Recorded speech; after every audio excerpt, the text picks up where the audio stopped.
முக்கியமாக பக்கம் கூட இப்ப விடயம் அதிகமாக பேசப்படுவது புது வேட்பாளர். கடந்த வாரம் நாங்கள் பேசியிருந்தோம் சாதாரண ஒரு பேசுபொருளாக இருந்து இன்றைக்கு வேட்பாளர் வரை அதன் பிம்பமாக இருக்கும் அந்த பிம்பத்தில் கிடைத்திடக்கூடிய அங்கீகாரம் என்பதும் மக்கள் மத்தியில் இருக்கக்கூடிய மாற்று நிலைமைகள் என்பதும் ஓரளவுக்கு அவதானிக்கப்படக்கூடியதாக இருக்கிறது. 2 வாரங்களுக்கு அனுமதித்திருக்கக்கூடிய காலம்தான் தேர்தலுக்கு இருக்கிறது. அதிலும் குறிப்பாக பிரச்சாரத்துக்குரிய நாட்கள் மிக குறைவாகத்தான் அதற்குள்ளே இருக்கிறது. தபால் மூல வாக்களிப்புகள் ஓரளவுக்கு முடிவடைந்திருக்கிறது. இந்த வாக்கு செலுத்த முடியாதவர்களுக்கான திகதி தான் இனி வழங்கப்பட்டிருக்கிறது. இப்படி இருக்கக்கூடிய ஒரு சூழ்நிலையிலே ஜனாதிபதி தேர்தல் தொடர்பிலே ஒவ்வொரு நிலைப்பாடுகள் இருந்தாலும் கூட தமிழ் பொது வேட்பாளர் என்கிற பதம் இப்போது எல்லோரிடத்திலும் பேசப்படக்கூடியதாக இருக்கிறது. தாயகத்திலும் சரி, தாயகத்துக்கு வெளியிலும் சரி அதிகமாக கவனம் செலுத்தக்கூடிய பிரதானமான விஷயங்களாக இருக்கிறது. அது மாத்திரமல்ல, இந்த தேர்தலிலே மிக முக்கியமான வேட்பாளராக கருதப்படக்கூடியவர்கள் கூட இந்த பொதுக்கட்டமைப்பையோ இந்த வேட்பாளர்கள் தேர்தலில் ஈடுபட்டிருக்கக்கூடிய தரப்புகளையோ சந்திப்பதற்கு முனைப்பு காட்டக்கூடிய அளவுக்கு இது இப்போது கவனத்தை ஏற்றிருக்கிறது. இந்த விடயங்கள் தீர்க்கமாக பேசப்பட வேண்டியது. இப்போது இருக்கக்கூடிய நிலவரங்கள் சார்ந்து நாங்கள் பேசலாம். மூத்த அரசியல் ஆய்வாளர் திருமிராமன் அவர்கள், வணக்கம். ஜனாதிபதி தேர்தல் ஆரம்பத்தில் குறிப்பிட்டது போல 2 வாரத்துக்கு அனுமதித்திருக்கக்கூடிய ஒரு காலம் தான் இருக்கிறது. பிரச்சார நடவடிக்கைகள் மிக சொற்ப நாட்களுக்குள்ளே முடிவடைகிறது. பொது வேட்பாளர் என்ற கருத்து உருவாக்கம் தோற்றம் பெற்றதிலிருந்து இப்போது வரை நிறைய மாற்றங்கள் இருக்கிறது. இப்போது இந்த நிமிடத்திலே பொது வேட்பாளர் தொடர்பிலான நிலைப்பாடுபடி இருக்கிறது. மக்கள் மத்தியில ஒரு எல்லாம் எழுந்த தொடங்குது. ஆனால் இலங்கை போன்ற நாடுகளில் தேர்தலுக்கு கடைசி கிழமை, அதிலும் கடைசி சில நாட்களுக்கு முன்னுக்கு தான் திடீரென்று அந்த அலை எழும்பும். அதுதான் வெற்றியையும் தீர்மானிக்கும். அது தொடக்கத்தில் இருந்தே வருகின்ற அலைகளுக்கு மாறாகவும் இருக்க முடியும். இது இப்ப இருக்கிற தேர்தலுக்கும் பொருந்தும். இலங்கை தீவில் இப்பொழுது 2 சுயேட்சை வேட்பாளர்கள் உண்டு. ஒருவர் ஜனாதிபதி, மற்றவர் தமிழ் பொது வேட்பாளர். இதுல தமிழ் பொது வேட்பாளர் தமிழ் அரசியலை பொறுத்தவரையிலும் ஒரு புதிய முயற்சி. நாங்கள் பெரும்பாலும் தேர்தல் அரசியலில் ரியாக்டிவாகத்தான் இருந்து வந்திருக்கிறோம். ஜனாதிபதி தேர்தல் மட்டுமே, எல்லா தேர்தலையும் நாங்கள் அரசாங்கம் ஒரு தேர்தல் அறிவிச்சா அதுக்கு நாங்கள் பதில் வினையாட்டுவோம். இது முதல் தடவை. இதுக்கு முன்னுக்கு பகிஷ்கரிச்சிருக்கோம். ஆனா இது முதல் தடவை ஒரு தேர்தலை அறிவிக்க அந்த தேர்தலை நாங்கள் ஒரு வேறொரு விதத்தில் எதிர்கொள்வது என்பது. தமிழ் மக்கள் கடந்த 7 தசாப்தங்களுக்கு மேலாக கிட்டத்தட்ட 1 நூற்றாண்டு காலமாக போராடுகிறார்கள். அந்த போராட்டத்தின் ஒரு புதிய போக்காக இந்த ஒரு ப்ரோஆக்டிவாக தன்முனைப்பாக இப்பொழுது பொது வேட்பாளர் நிறுத்தப்பட்டிருக்கிறார். அது ஒரு முக்கிய விஷயம். அதாவது தமிழ் மக்கள் ஒரு ப்ரோஆக்டிவாக கடந்த 15 ஆண்டுகளிலேயும் ப்ரோஆக்டிவாக தன்முனைப்பாக ஒரு தேர்தலை எதிர்கொள்வது என்பது. 2வது, இந்த பொதுக்கட்டமைப்பு எனப்படுவது, தமிழ் தேசிய பொதுக்கட்டமைப்பு எனப்படுவது கட்சிகளும் மக்கள் அமைப்பும் இணைந்து உருவாக்கிய ஒரு கலவை, ஒரு ஹைபிரிட் ஸ்ட்ரக்சர். இதுவும் இலங்கைக்கு புதுசு. இது ஒரு புதிய அனுபவம். இப்படி 2 தரப்பு இணைந்து ஒரு பொது வேட்பாளரை, ஒரு ஜனாதிபதி வேட்பாளரை முன்னிறுத்துவது என்பது. இந்த பொது வேட்பாளர் தேர்தலில் வெல்வதற்காக நிறுத்தப்படவில்லை. இவர் தமிழ் மக்களை ஒற்றுமைப்படுத்துவதற்காக நிறுத்தப்படுகிறார் என்பதும் ஒரு புதிய விடயம்தான். தேர்தலை தேர்தலாக எதிர்கொள்ளாமல் அரசாங்கம் திறந்து விட்டிருக்கும் ஒரு ஜனநாயக களத்தை தமிழ் மக்கள் நாங்கள் இழவில்லை, நாங்கள் விழவில்லை, எழுவோம், திரும்ப திரும்ப எழுவோம் என்பதை நிரூபிப்பதற்கான ஒரு வாய்ப்பாக, ஒரு களமாக பயன்படுத்துகிறார்கள் என்பது. தமிழ் மக்கள் மீண்டும் ஒரு ஜனநாயக மார்க்கத்தை பயன்படுத்தி, ஒரு ஜனநாயக வழியை பயன்படுத்தி தங்களை ஒருங்கிணைக்கிறார்கள். ஜனநாயக வழிமுறைகளால் தங்களை ஒருங்கிணைக்கிறார்கள். ஜனநாயக வழிக்குள் கட்சிகளை ஒருங்கிணைக்கிறார்கள். ஜனநாயக வழிக்குள் ஒரே குரலில், ஒருமித்த குரலில் தாங்கள் என்ன கேட்கிறார்கள் என்பதை தென்னிலங்கைக்கும் உலக சமூகத்துக்கும் சொல்லுகிறார்கள். இது ஒரு செய்தி இருக்கு. அதாவது தமிழ் மக்கள் ஜனநாயக வழியை எவ்வளவுக்கு கிரியேட்டிவாக, எவ்வளவுக்கு ப்ரோஆக்டிவாக, படைப்புத்திறனோடும் ஒரு புத்திசாலித்தனமாகவும் கையாள முடியும் என்பதற்கு பொது வேட்பாளர் ஒரு உதாரணம். ஆரம்பத்துல பொது வேட்பாளர் தொடர்பில் பல விமர்சனங்கள் இருந்தன. இது நடக்கிற காரியம் இல்லை என்றுதான் பலரும் கருதினார்கள். மக்கள் அமைப்பும் கட்சிகளும் இணைந்து இப்படி ஒரு நகர்வை முன்னெடுப்பதே எங்களுக்கு புது அனுபவம், ஒரு புதிய பண்பாடு. இப்ப தமிழ் தேசிய கட்டமைப்பு கிட்டத்தட்ட 1 மாசமும் கொஞ்ச நாட்கள் இருந்தா ஒரு மாச குழந்தை. இந்த 1 மாச குழந்தை இன்னும் அடுத்த மாசம் தேர்தலை எதிர்கொள்ள போகுது. அதுவே புது அனுபவம். அப்ப இப்படி ஒன்று நடக்காண்டான் பலரும் நினைச்சவர். ஆனால் எல்லாருடைய எதிர்பார்ப்பையும், கிண்டல்களையும், விமர்சனங்களையும் தாண்டி பொது வேட்பாளர் வந்து விட்டார்.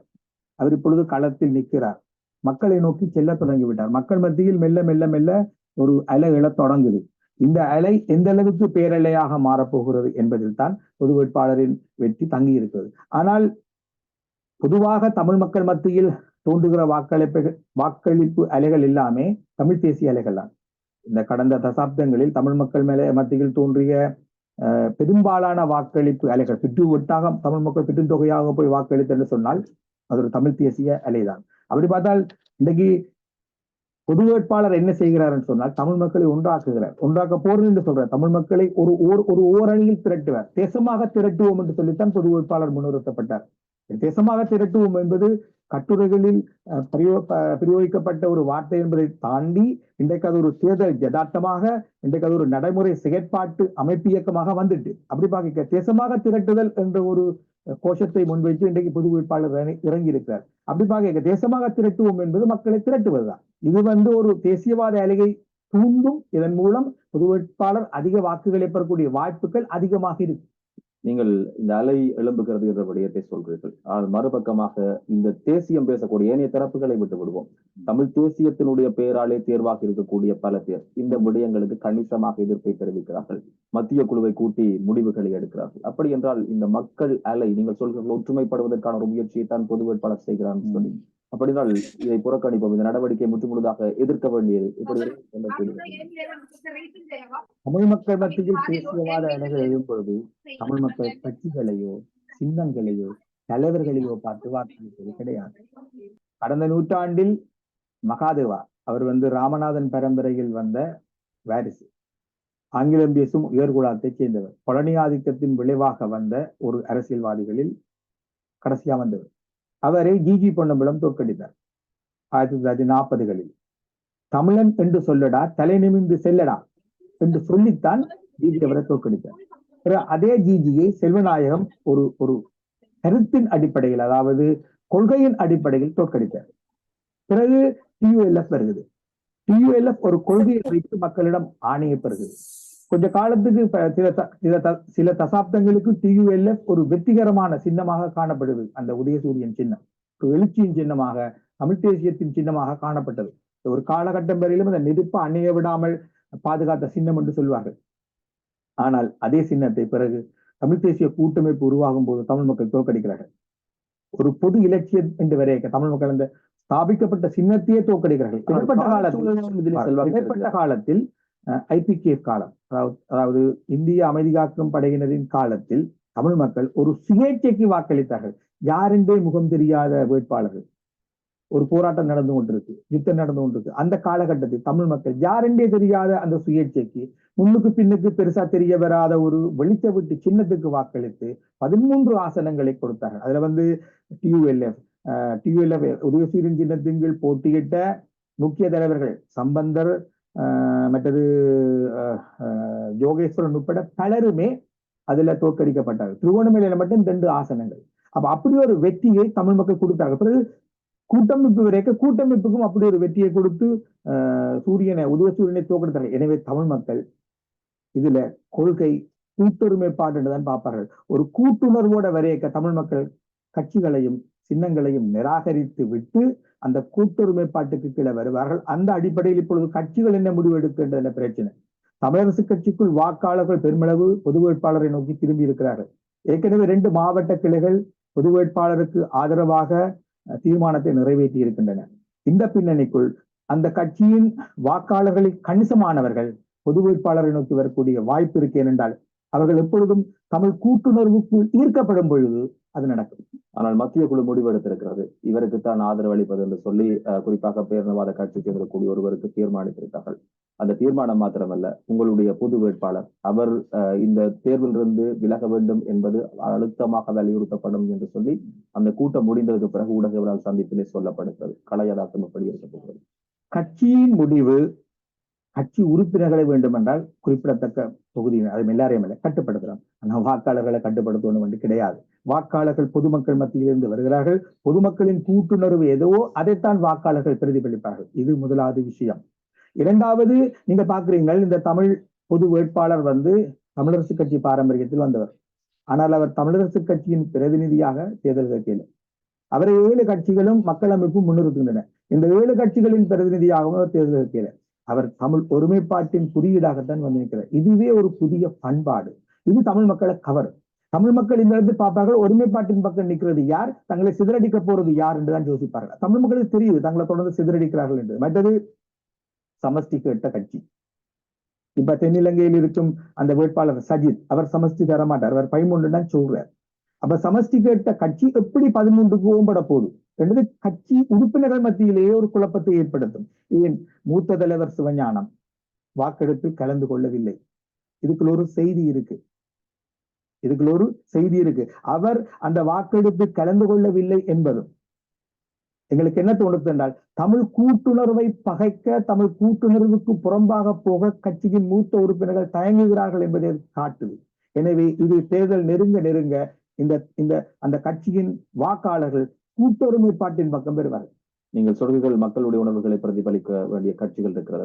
ஆனால் அந்த கட்சியில் இருக்கக்கூடிய சில பேர் மக்களுடைய உணர்வுகளை புரிந்து கொள்ளாமல் முடிவெடுக்கிறார்கள். ஆனால் அவர்களை மக்கள் தொடர்ந்து ஆதரித்துக் கொண்டுதான் இருக்கிறார்கள். நான் நினைக்கிறேன் இந்த விஷயத்துல இன்னும் கூட நாங்கள் ஆழமா போக தேவையில்லை. காரணம் என்னென்றால், ஒரு கட்சிக்குள்ள பல்வேறு வகை நிலைப்பாட்டை கொண்டவர்கள் இருப்பார்கள். அது எல்லா இடங்கள்லயும் இருக்கு, எல்லா தேர்தல் சமூகங்களிலேயும் இது இருக்கு. ஒன்று. இரண்டாவது நாங்கள் தேசத்தை திரட்டுவது என்றுதான் தமிழ் பொது வேட்பாளர் இறங்கி இருக்கார். தேசத்தை திரட்டும் பொழுது தேசத்துக்குள்ள எல்லாத்தையும் திரட்டத்தான் வேணும். நல்லது கெட்டது சகலையும் தான் திரட்ட வேணும். தேசத்தை திரட்டுவது என்பது தனியா புனிதர்களை மட்டும் திரட்டுவது கிடையாது. ஒரு தேசத்துக்கு எல்லா சக்திகளும் இருக்கும், எல்லாத்தையும் சேர்ந்துதான் திரட்டி கட்டணும். அப்படி பார்க்க தேசத்தை திரட்டுவது என்பது ஒரு கட்சியின் குறிப்பிட்ட மத்திய குழு உறுப்பினர்களுக்கு எதிரானதோ, அல்லது ஒரு கட்சியின் அந்த மத்திய குழுவுக்கு தலைமை தாங்கிற ஒரு அரசியல்வாதிக்கு எதிரானதோ அல்ல. தேசத்தை திரட்டுவது என்பது கன்ஸ்ட்ரக்டிவானது, ஆக்கபூர்வமானது, அது நேர்கணியமானது, பாசிட்டிவானது, அது எதிர்மறையானது கிடையாது. அதை ஒரு நபருக்கு எதிராக, ஒரு கட்சியின் குறிப்பிட்ட தொகுதி உறுப்பினர்களுக்கு எதிராக செய்ய முடியாது. இது எல்லாரையும் இணைச்சு கொண்டு போறது. தமிழ் தேசிய பொதுக்கட்டமைப்பு அங்குரார்ப்பணம் செய்யப்பட்டதிலிருந்து இன்று வரையிலும் திரும்ப ஒன்றை நாங்க சொல்றோம், இது திறந்த அமைப்பு, இதுக்கு யாரும் வரலாம், வெளியேறினாலும் ஓகேதான். பிரச்சனை இது ஒரு திறந்த அமைப்பு. தேசத்தை திரட்டுவது என்பது ஒரு மூடுண்ட அமைப்பாக இருக்க இயலாது. அதை ஒரு ஒரு பொதுக்கட்டமைப்பு செய்யலாது. எனவே எல்லாரும் இதுல இணைக்கணும் என்றுதான் நாங்கள் பார்க்கிறோம். அந்த அடிப்படையில ஒரு அரசியல்வாதிக்கு எதிராகவோ, அல்லது சில அரசியல்வாதிகளுக்கு அல்லது ஒரு கட்சியின் சில உறுப்பினர்களுக்கு எதிராகவோ நாங்கள் தேசத்தை திரட்ட முடியாது. அவர்களும் தேசத்தின் ஒரு பகுதி, அவர்களும் இணைவார்கள். குறிப்பாக நீங்கள் இந்த தேசத்தை திரட்டுவது அல்லது ஒற்றுமைப்படுத்தல் என்ற விடயத்தை குறிப்பிடுகிறீர்கள். இந்த கட்டமைப்பு உருவாக்கப்படுகிற போது சில யதார்த்தங்களையும் சொல்லியிருக்கிறது.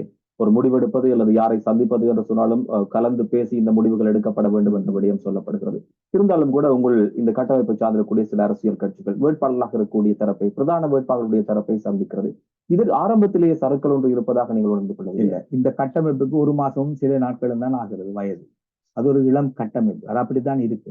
அது படிப்படியாக உருகி பிணைந்த ஒரு அமைப்பாக இன்னும் மாற இன்னும் காலம் இருக்கு. அது குறுகின காலத்திலே தேர்தலையும் எதிர்கொள்ள போகுது. தவிர அவர்கள் கட்சிகள், நாடாளுமன்ற உறுப்பினர்கள், கட்சிகளுக்கும் நாடாளுமன்ற உறுப்பினர்களுக்கும் அரசு தலைவரை சந்திப்பது தொடர்பில் வெவ்வேறு அலுவல்கள் இருக்க முடியும் என்பதை நான் புரிந்து கொள்கிறேன். தவிர இப்படியான சந்திப்புகள் ஆரம்பத்தில் நடந்திருந்தாலும் கூட சில கிழமைகளுக்கு முன்னெடுக்கப்பட்ட ஒரு முடிவின்படி இனிமேல் இது போன்ற சந்திப்புக்கான அழைப்புகள் வந்தால் ஒருமித்து முடிவெடுப்பது என்று எல்லாரும் முடிவெடுத்திருக்கு. அப்படி போரில் என்றாலும் ஒருமித்து எடுக்கிறது, போர் என்றாலும் ஒருமித்து எடுக்கிறது. இதுல மக்கள் அமைப்பு பெரும்பாலும் தேர்தல் முடியும் வரை அப்படிப்பட்ட சந்திப்புகளை எதிர்கொள்ளும் நிலையில் இல்லை. தேர்தல் முடிஞ்ச பிறகு பார்த்து, ஏன்னால் நீங்க தேர்தலுக்கு முன்னுக்கு சந்திச்சீங்கன்னா என்ற பொருள் இப்படி அவர்கள் சந்திக்க வரணும் என்று அந்த பேரத்தை அதிகரிப்பதற்காகத்தான் இப்படி ஒரு பொது வேட்பாளரை நிறுத்தி இருக்கிறோம். இல்லை, நாங்கள் பொது வேட்பாளரை நிறுத்தியது தென்னிலங்கையிலிருந்து யாரும் எங்களை சந்திக்க வரணும் என்பதற்காகவோ அவர்களோடு கைகுலுக்கணும் என்பதற்காகவோ அல்ல. நாங்கள் சொல்லவாறு தேசத்தை திரட்டுவது, தமிழ் மக்களை முதலில் ஒரு ஐக்கிய சக்தியாக மாற்றுவது, அந்த ஒற்றுமை குரலை வெளியே கொண்டு வருகிறது. ஒருமித்த குரலில் தமிழ் மக்கள் அனைத்துலக சமூகத்துக்கும் தென்னிலங்கைக்கும் தங்களுக்கு என்ன வேண்டும் என்பதை சொல்வார்கள். குறிப்பாக தேர்தல் விஞ்ஞாபனம் வெளியிட்டு வைக்கப்பட்டிருக்கிறது, பல்வேறுபட்ட விடயங்கள் குறிப்பிடப்பட்டிருக்கிறது சொல்லியிருக்கிறார்கள்.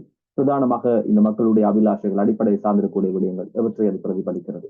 இந்த தேர்தல் விஞ்ஞாபனம் தயாரிக்க எங்களுக்கு ஒரு புதிய அனுபவம் இருந்தது. என்னென்று சொன்னால், புலம்பெயர்ந்த தரப்புகளிலிருந்து பல்வேறு விதமான உள்ளீடுகள், ஆலோசனைகள் எல்லாம் வந்தது. உள்ளுக்குள்ளே இருந்தும் தாயகத்தில் இருந்தும் பல்வேறு விதமான ஆலோசனைகளை பெற்றுக்கொண்டோம். ஒரு விஷயம் எங்களுக்கு தெரிஞ்சு என்னென்று சொன்னால், இந்த தேர்தல் ஒப்பீட்டளவில் அண்மை காலங்களில் புலம்பெயர்ந்த தமிழர்கள் அதிகம் ஈடுபட்ட ஒரு தேர்தல்.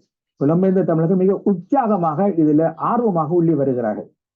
இந்த தேர்தலில் ஏதோ ஒரு பங்களிப்பு செய்யணும் என்று விரும்புகிறார்கள் என்பது அவர்கள் இந்த சமூக வலைத்தளங்கள்ல நீங்கள் போய் பார்த்தீங்கன்னா தெரியுது. தவிர அந்த சமூக மட்டத்திலும் அந்த எழுச்சியை காணக்கூடிய புலம்பெயர்ந்த தமிழர்கள் மத்தியில் ஒரு எழுச்சி வந்திருக்கு. புலம்பெயர்ந்த தமிழர்கள் எப்படி பார்க்கணும் என்று சொன்னால், தமிழ் மக்கள் பேரவைக்கு பின் கிட்டத்தட்ட 8 ஆண்டுகள் கழிச்சு இப்படி ஒரு கட்டமைப்பு வந்திருக்கு. இப்படி ஒரு கட்டமைப்பு வராதா என்று பார்த்து கொண்டிருந்து அது வந்தோடனே தங்களுடைய எல்லா ஆலோசனைகளும் முதல்ல கொடுத்து, தங்களுடைய எல்லா வேண்டுகோள்களையும் முதல்ல கொடுத்து, தங்களுடைய எல்லா விருப்பங்களையும் அந்த குழந்தை 1 மாச குழந்தை மேல வச்சு இதை நிறைவேற்றி என்று கேட்கிற மாதிரி எங்களுக்கு பட்டுச்சு. அப்படிப்பட்ட அளவுக்கு அவ்வளவு தொகையாக இதை சேருங்கோ, இதை சேர்க்காதங்க, இது கட்டாயம் இருக்கணும் என்று கூறுற ஒரு போக்கை நாங்கள் பார்க்கிறோம். இது எங்களுக்கு இன்னும் உற்சாகம் ஊட்டுது. அப்படின்னு சொன்னால் தமிழ் மக்கள் இப்படிப்பட்ட ஒரு அணிக்காக, இப்படிப்பட்ட ஒரு அலையன்ஸுக்காக, ஒன்றிணைவுக்காக காத்து கொண்டிருந்தார்கள் என்பதும், அப்படி ஒரு அலையன்ஸ், அப்படி ஒரு ஒரு திரட்சி வந்தோன தமிழ் மக்கள், குறிப்பாக புலம்பெயர் தமிழர்கள் உற்சாகமாக அதுக்கு பங்களிப்பு செய்கிறார்கள் என்பதும், அந்த அடிப்படையில இந்த தேர்தல் அறிக்கையானது 7 கட்சிகள், 7 மக்களமைப்பு உறுப்பினர்கள், இல்ல வெவ்வேறு நிலைப்பாடுகள் இருக்கு. குறிப்பாக மக்களமைப்பை பொறுத்தவரையிலும் சில மக்களமைப்புகள் கராரான நிலைப்பாட்டுகளை கொண்டவை, அவை கட்சி அரசியலுக்கு வராது. சிலது எங்களுக்கு பின்பலமாக இருந்தாலும் கூட மேடைக்கு வராது. சிலது அரசு சார்பற்ற நிறுவனங்களாக இருந்து வந்தவை, தூதரகங்களோடு தொடர்பு கொண்டவை, அவர்களுக்கும் நேரடி அரசியலில் ஈடுபடுவதில் வரையறைகள் உண்டு. இதெல்லாம் சேர்ந்த ஒரு கலவைதான் தமிழ் மக்கள் பொதுச்சபை என்பது. அதுக்குள்ள பல்வேறு விதமான நிலைப்பாடுகள் இருந்த, சிலரிடம் ஒரு பொதுஜன வாக்கெடுப்பை கேட்கணும் என்ற ஒரு உறுதியான நிலைப்பாடு இருந்தது. சிலரிடம் 13 கண்டிப்பா எதிர்க்கணும், ஒற்றையாட்சிக்குட்பட்ட தீர்வுகளை சொல்லிக்க 13 எதிர்க்கணும் என்றால் இப்ப உள்ள தென்னிலங்கை வேட்பாளர்கள் 3 பேரும் 13 வச்சுதான் வாக்குறுதி தருகிறார். எனவே பேச்சுவார்த்தை மெசேல 13 வேணும் இருக்கு. ரெண்டு அடிப்படையில 13 எதிர்க்கணும் என்று சில சிவில் சமூகங்கள் இறுக்கமாக நின்றன. அதே நேரம் கட்சிகளை பொறுத்தவரையில கட்சிகள் சிலது இந்த பொது வாக்கெடுப்பை இப்ப கூறுறது யதார்த்தம் இல்லை, இலங்கை தீவின் இப்ப இருக்கக்கூடிய சூழலுக்குள் தான் சிலதை நாங்கள் பார்க்கலாம், உடனடிக்கு இது ஒரு புதிய கட்டமைப்பு, இந்த கட்டமைப்புக்கு உடனே அப்படிப்பட்ட வேண்டுகோள்களை விடுப்பது சரியாண்டு கேட்டார்கள். மற்ற சில கட்சிகள் சில நிலைப்பாடுகளை நாங்கள் இதுல தவிர்க்கலாம் என்றும் சொன்னார்கள். அப்ப கட்சிகள் மத்தியிலிருந்து வெவ்வேறு உள்ளீடுகள் வந்தன. கட்சிகளும் எதை சேர்க்கணும், எதை சேர்க்கக்கூடாது என்ற விடயத்தில் இப்ப இன அழிப்பு என்பதை பெரும்பாலான கட்சிகளும் சிவில் அமைப்புகளும் ஏற்றுக்கொண்டன. அந்த அடிப்படையில் அந்த ஆவணம் தொடர்ச்சியாக இன அழிப்பு என்ற வார்த்தையை பயன்படுத்துவதோடு, நடப்பது இன அழிப்பு என்பதனை இதுவரை உலகில் உள்ள எந்தெந்த சட்டமன்றங்கள், நாடாளுமன்றங்கள், மாநகர மன்றங்கள் நிறைவேற்றி இருக்கின்றனோ அது முழுக்க அதுல பட்டியலிடப்படுகிறது. தமிழக சட்ட சபை தீர்மானத்தில் தொடங்கி அண்மையில் அமெரிக்காவில் முன்மொழியப்பட்ட அந்த தீர்மான முன்வரைவு வரை எல்லாவற்றையும் பற்றி அது ஆவணமாக காட்டுது. அப்ப இன அழிப்புக்கு நீதியும் கிடைக்கல, தொடரும் இன அழிப்பு செயற்பாடுகளை தடுக்கும் நிலையிலும் யாரும் இல்லை என்பதை தெளிவாக சொல்லுது. அந்த அடிப்படையில் தீர்வுக்கான சில அடிப்படை வரையறைகளை சொல்லுது. அதன்படி முதலாவதாக தமிழ் மக்களுக்கு வேண்டியது பரிகார நீதி என்று சொல்லுது. பரிகார நீதி என்பது, அதை தமிழில் ஈடு செய் நீதி என்று சொல்லுவார். பரிகாரம் வடமொழி. ஈடுசெய் நீதி என்பது இனப்படுகொலைக்கு எதிரானது. இனப்படுகொலை இனி நடக்கக்கூடாது என்ற அடிப்படையில் இனப்படுகொலை நடக்காதபடிக்கு அந்த மக்களுக்கு அது வழங்கப்படணும் என்றேக்க அந்த மக்களை ஒரு தேசிய இனமாக, தேசமாக ஏற்றுக்கொண்டு அவர்களுக்குள்ள சுயநிர்ணய உரிமையின் அடிப்படையில் அவர்கள் தங்களுக்கு என்ன வேணும் என்று கேட்கிறார்களோ அதை அவர்களுக்கு வழங்கக்கூடியதான ஒரு பொது வாக்கெடுப்பை தான் பெரும்பாலும் பரிகார நீதியின் இறுதியில் வழங்கப்பட்டிருக்கு. எனவே பரிகார நீதி என்றதுக்கு அது இருக்கு. தவிர தமிழ் மக்கள் தங்களுக்கு என்ன வேண்டும் என்பதை சுயநிர்ணய உரிமையின் அடிப்படையில் கேட்பதற்கு உதித்துடையவர்கள் என்பதும் ஒரு தனிப்பந்தியில சொல்லப்பட்டிருக்கு. தவிரவும் நிலமாறு கால நீதியில் உள்ள போதாமைகள் முழுக்க அங்க சுட்டி காட்டப்பட்டிருக்கு. இந்த அடிப்படையில் தமிழ் மக்கள் திறமையும் சுயநிர்ணய உரிமையும் கொண்ட ஒரு தேசிய இனம், தேசம் என்ற அடிப்படையில் அவர்கள் அந்த சுயநிர்ணய உரிமையின் அடிப்படையிலான ஒரு தீர்வை பெறுவதற்கு முழு உரித்து முடியவர்கள் என்பதனை அந்த ஆவணம் மிக தெளிவாக சொல்லுது. இந்த ஆவணம் வெளியிட்டு வைக்கக்கூடிய நிகழ்வுகளே சில விடயங்கள் அவதானிக்கப்படக்கூடிய, அதுக்கு முன்பாகவும் இதை நாங்கள் அவதானித்தோம். குறிப்பாக இந்த வேட்பாளர் அறிவிக்கிற அந்த தருணம், அதே போல இந்த திட்டம் தொடர்பில் அல்லது ஜனாதிபதியுடைய அறிக்கை தொடர்பில் தேர்தல் வேட்பாளர்களையும் 2 மிக முக்கியமான நாடாளுமன்ற உறுப்பினர்கள் கட்சிகளுடைய தலைவர்களாக அவர்கள் இருக்கிறார்கள். 2 பேரையும் 2 நிகழ்வுகளிலும் காணவில்லை. அதிகரித்திருக்கக்கூடிய இருக்குப்படிதான் அவர்களை வெளியே தள்ளி இருக்கிறது. இல்ல, இதுல என்ன பிரச்சனைனா, முன்னுக்கு நான் சொன்ன மாதிரி இது ஒரு மாசம் சில நாட்களும் கொண்ட ஒரு கட்டமைப்பு. அந்த அந்த அந்த ஐக்கியம், அந்த ஒற்றுமை என்பது இன்னும் உருகி பிணைந்த ஒரு ஐக்கியமாக இனிமேல் தான் எதிர்காலத்தில் வளர முடியும். அது ஆரம்ப கட்டம். இது தவிர அவர்கள் நாடாளுமன்ற உறுப்பினர்கள் கட்சி தலைவர்கள் என்ற அடிப்படையில் அவர்களுக்கு வெவ்வேறு விதமான வேலைகள் இருக்க முடியும். எல்லா நாடாளுமன்ற உறுப்பினர்களையும் ஒரே நேரத்தில் ஒரு ஈவெண்ட்டுக்கு கொண்டு வரது எங்களுக்கு கஷ்டமா இருக்கு. என்று சொன்னால் இந்த தமிழ் தேசிய பொதுக்கட்டமைப்பு என்பது பிரகடனப்படுத்தப்பட்டது ஜூலை மாதம் 29ஆம் தேதி. அதுக்கு பிறகு பாருங்க எவ்வளவு காலம் போயிருக்குண்டு. அப்படி பார்க்க ஒரு மிக குறுகிய காலத்துக்கு நாங்கள் எல்லாத்தையும் செய்ய வேண்டி இருக்கு. இந்த குறுகிய காலத்துக்குள் கொழும்பிலிருந்து நாடாளுமன்ற உறுப்பினர்கள் அடிக்கடி யாழ்ப்பாணம் பெற வேண்டியிருக்கு கூட்டங்கள். அதுல ஒரு நடைமுறை பிரச்சனை இருக்கு. இதுல ஒரு சந்தேகம் இருக்கு, அடிப்படையில் இந்த ஐக்கியம் பிழைக்குமா, இந்த ஐக்கியம் நிலைக்குமா என்ற ஒரு சந்தேகம் இருக்கு. அப்ப இந்த ஐக்கியம் நிலைக்குமா என்ற சந்தேகக்கூடிய தரப்புகள் இப்படி யாரும் தலைவர்கள் வராட்டி அல்லது யாரும் போய் தென்னிலங்கையில உள்ள ஒரு வேட்பாளரை சந்திச்சுட்டோம் என்றால் அதை வச்சுக்கொண்டே இது நடக்கிற காரியம் இல்லை என்று சொல்ற ஒரு போக்கை நாங்கள் பார்க்கிறோம். இல்லை, நாங்கள் இதுல இயன்ற அளவுக்கு நேர்கணியமாக பாசிட்டிவாகவே சிந்திக்க முற்படுகிறோம் என்றால் இது ஒரு புதிய பண்பாடு. கட்சிகளும் மக்கள் அமைப்பும் இணைந்து உருவாக்கி இப்படி ஒரு தேர்தலில் கொண்டு ஒரு வேட்பாளரை நிறுத்துறது என்றது ஒரு புதிய பண்பாடு. இதுல கணக்கா சோதனைகள் இருக்கும். இது கணக்கா இது ஒரு முதற்கட்டம் என்றதால இதுல கணக்கா படிகளை நாங்கள் தடைகளை தாண்ட வேண்டி இருக்கும். அப்படி பார்க்க இப்படிப்பட்ட இடங்கள் வரைக்கும் ஏன் எல்லாரும் ஒன்றா வரையில என்ற கேள்வி வரும் முக்கியமான ஈவெண்ட்ஸ்ல. ஆனால் தேர்தல் பிரச்சார கூட்டங்களில் பெரும்பாலும் அவர்கள் ஒன்றாக காட்சி தருகிறார்கள். இந்த MOU சைன் பண்ணிக்கையும் அவர்கள் ஒன்றாக நின்றவர்கள். ஆனால் சில இடங்கள்ல அவர்கள் ஒன்றாக இல்லை. ஆனால் அதை நாங்கள் ஒரு எதிர்மறையாக விளங்கிக் கொள்ளவோ வியாக்கியானப்படுத்தவோ தேவையில்லை. சரி, இப்போது இந்த வேட்பாளருடைய நடவடிக்கைகள் குறிப்பாக பொலிகடியிலிருந்து பொத்துவில் நோக்கி நகர்ந்து கொண்டிருக்கிறது. ஒவ்வொரு மாவட்டங்கள் அந்த எழுச்சி என்பது நீங்கள் ஒருவரை இந்த கருத்துருவாக்கம் தோற்றம் பெறுகிறது. பிறகு அது நீண்ட சிக்கல்களுக்கு பிறகு அழுத்தங்களுக்கு பிறகு வேட்பாளர் நியமிக்கப்படுகிறார், அறிவிக்கப்படுகிறார், வேட்புமனு தாக்கல், இப்படியான விஷயங்கள் நகர்ந்து செல்கிறது. அதிலிருந்து ஆரம்பித்திருக்கக்கூடிய பயணம் இப்போதைக்கு நீங்கள் அவதானிக்கிறதனுடைய அடிப்படையில் எந்த அளவுக்கு ஆரோக்கியமாக இது நகர்கிறது? தொடக்கத்தை விட இப்போ ஒரு உற்சாகம் அதிகரிச்சிருக்கு. இப்ப பொது வேட்பாளர் யார் ஏன் நிற்கிறார் என்ற உணர்வு, இதுல ஒரு மெல்லிய இனவாத பண்பும் இருக்கு. என்னன்னு சொன்னால் தமிழ் வாக்கு தமிழருக்கு என்றது ஒரு பொதுவான ஒரு உளவியலாக இருக்கு. அதே மாதிரி இப்ப தமிழரசு கட்சியில ஒரு பகுதி எதிர்க்குதுன்றோன உண்மையில தமிழ் பொது வேட்பாளருக்கு எதிரி கிடையாது. தேசத்தை கட்டி எழுப்புவதற்கு எதிரிகள் தேவையில்லை. தேசம் அது முழுக்க முழுக்க ஆக்கப்பூர்வமானது. ஆனால் இப்படி ஒரு கொஞ்சம் பேர் எதிர்க்கணுமென்றே தமிழ் மனம் துருவ நிலைப்படும். ஒரு தமிழ் மனம் எப்பொழுதும் துருவ நிலைப்படும். தேவ அசுர கதாநாயக வில்ல என்று துருவ நிலைப்படும். அப்ப இப்படி யாரும் எதிர்க்கணும்னா எதிர்ப்புக்கு எதிராகவே இன்னும் கூடும். எதிர்ப்புக்கு எதிராகவே ஒன்று திரளக்கூடிய வாய்ப்புகள் அதிகரிக்கும். அப்படி பார்க்க இப்ப உள்ள நிலைமையில பொது வேட்பாளரை நோக்கிய ஒரு குவிவு, ஒரு திரட்சி நடக்க தொடங்கிட்டு. சரி, குறிப்பாக இந்த விஷயம் நீங்கள் சொன்னீர்கள் சிலர் எதிர்க்கிறார்கள் என்ற விடயம். இலங்கை தமிழரசு கட்சி வெளிப்படையாக இந்த விஷயத்தை சொல்லியிருக்கிறது. எங்களுடைய ஆதரவு இந்த தரப்புக்கு தான். ஆனால் அது தொடர்பிலும் பலர் விமர்சனம் செய்கிறார்கள். பொது வேட்பாளர் தொடர்பிலும் அதுக்குள்ளே இருந்து நிறைய பேர் விமர்சனம் செய்கிறார்கள்.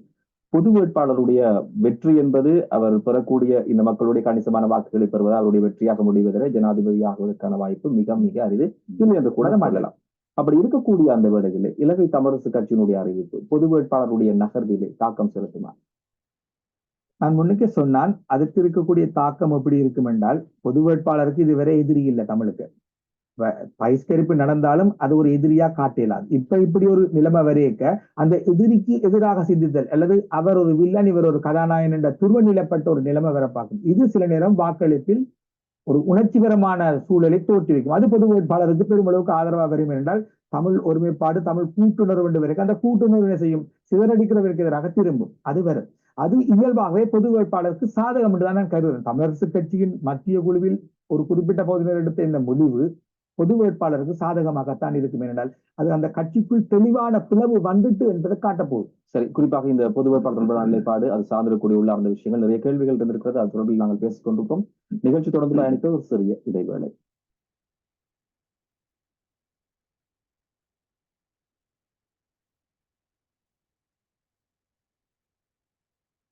வணக்கம். இப்போது ஒரு சிறிய பகுதி, அதாவது முதல் பகுதி நிலாந்தனுடைய பேட்டியினுடைய முதல் பகுதியை பார்த்திருந்தோம். இப்போ இன்றைய கேள்விக்கு வந்திருந்தோம். அதாவது நாங்கள் வெளிநாட்டில் வாழுகின்ற ஈழத்தமிழர்கள் என்ன முறையில் அதாவது இப்போ வாக்களிப்பு, அதாவது இந்த போஸ்டல் வாக்களிப்பு கிட்டத்தட்ட முடிஞ்சுது. இன்னும் 11/12 என்ன திரும்பவும் போடாதவர்களுக்கான ஒரு சந்தர்ப்பத்தை அது கொடுக்குது. அதை தவிர போஸ்டல் வாக்கெடுப்பு இல்லை. அதுக்கு பிறகு 21ஆம் தேதி தான் வாக்கெடுப்பு நடக்குது. அதே நேரம் இப்போ நிலாந்தன் அவர்கள் ஒரு கருத்தை குறிப்பிட்டிருந்தார். இந்த வாக்கெடுப்பில் எழுச்சி என்றது இந்த கடைசி நேரங்களில் பேரெழுச்சிகள் உருவாகக்கூடிய சந்தர்ப்பம் இருக்கின்றது. அதனால இப்போ அவர்கள் 6 லட்சம் என்று சொல்லி கொண்டிருந்தாலும் கூட, வாக்கு வரும் என்று சொல்லி கொண்டிருந்தாலும் கூட, சில வளாறு 10 லட்சம் போறதுக்கான சந்தர்ப்பம் இருக்கின்றது. இன்னொன்று, இது இப்ப வெளியில வந்து கொண்டிருக்கின்ற ஒரு விஷயமாகவும் நாங்கள் பார்க்க வேணும்.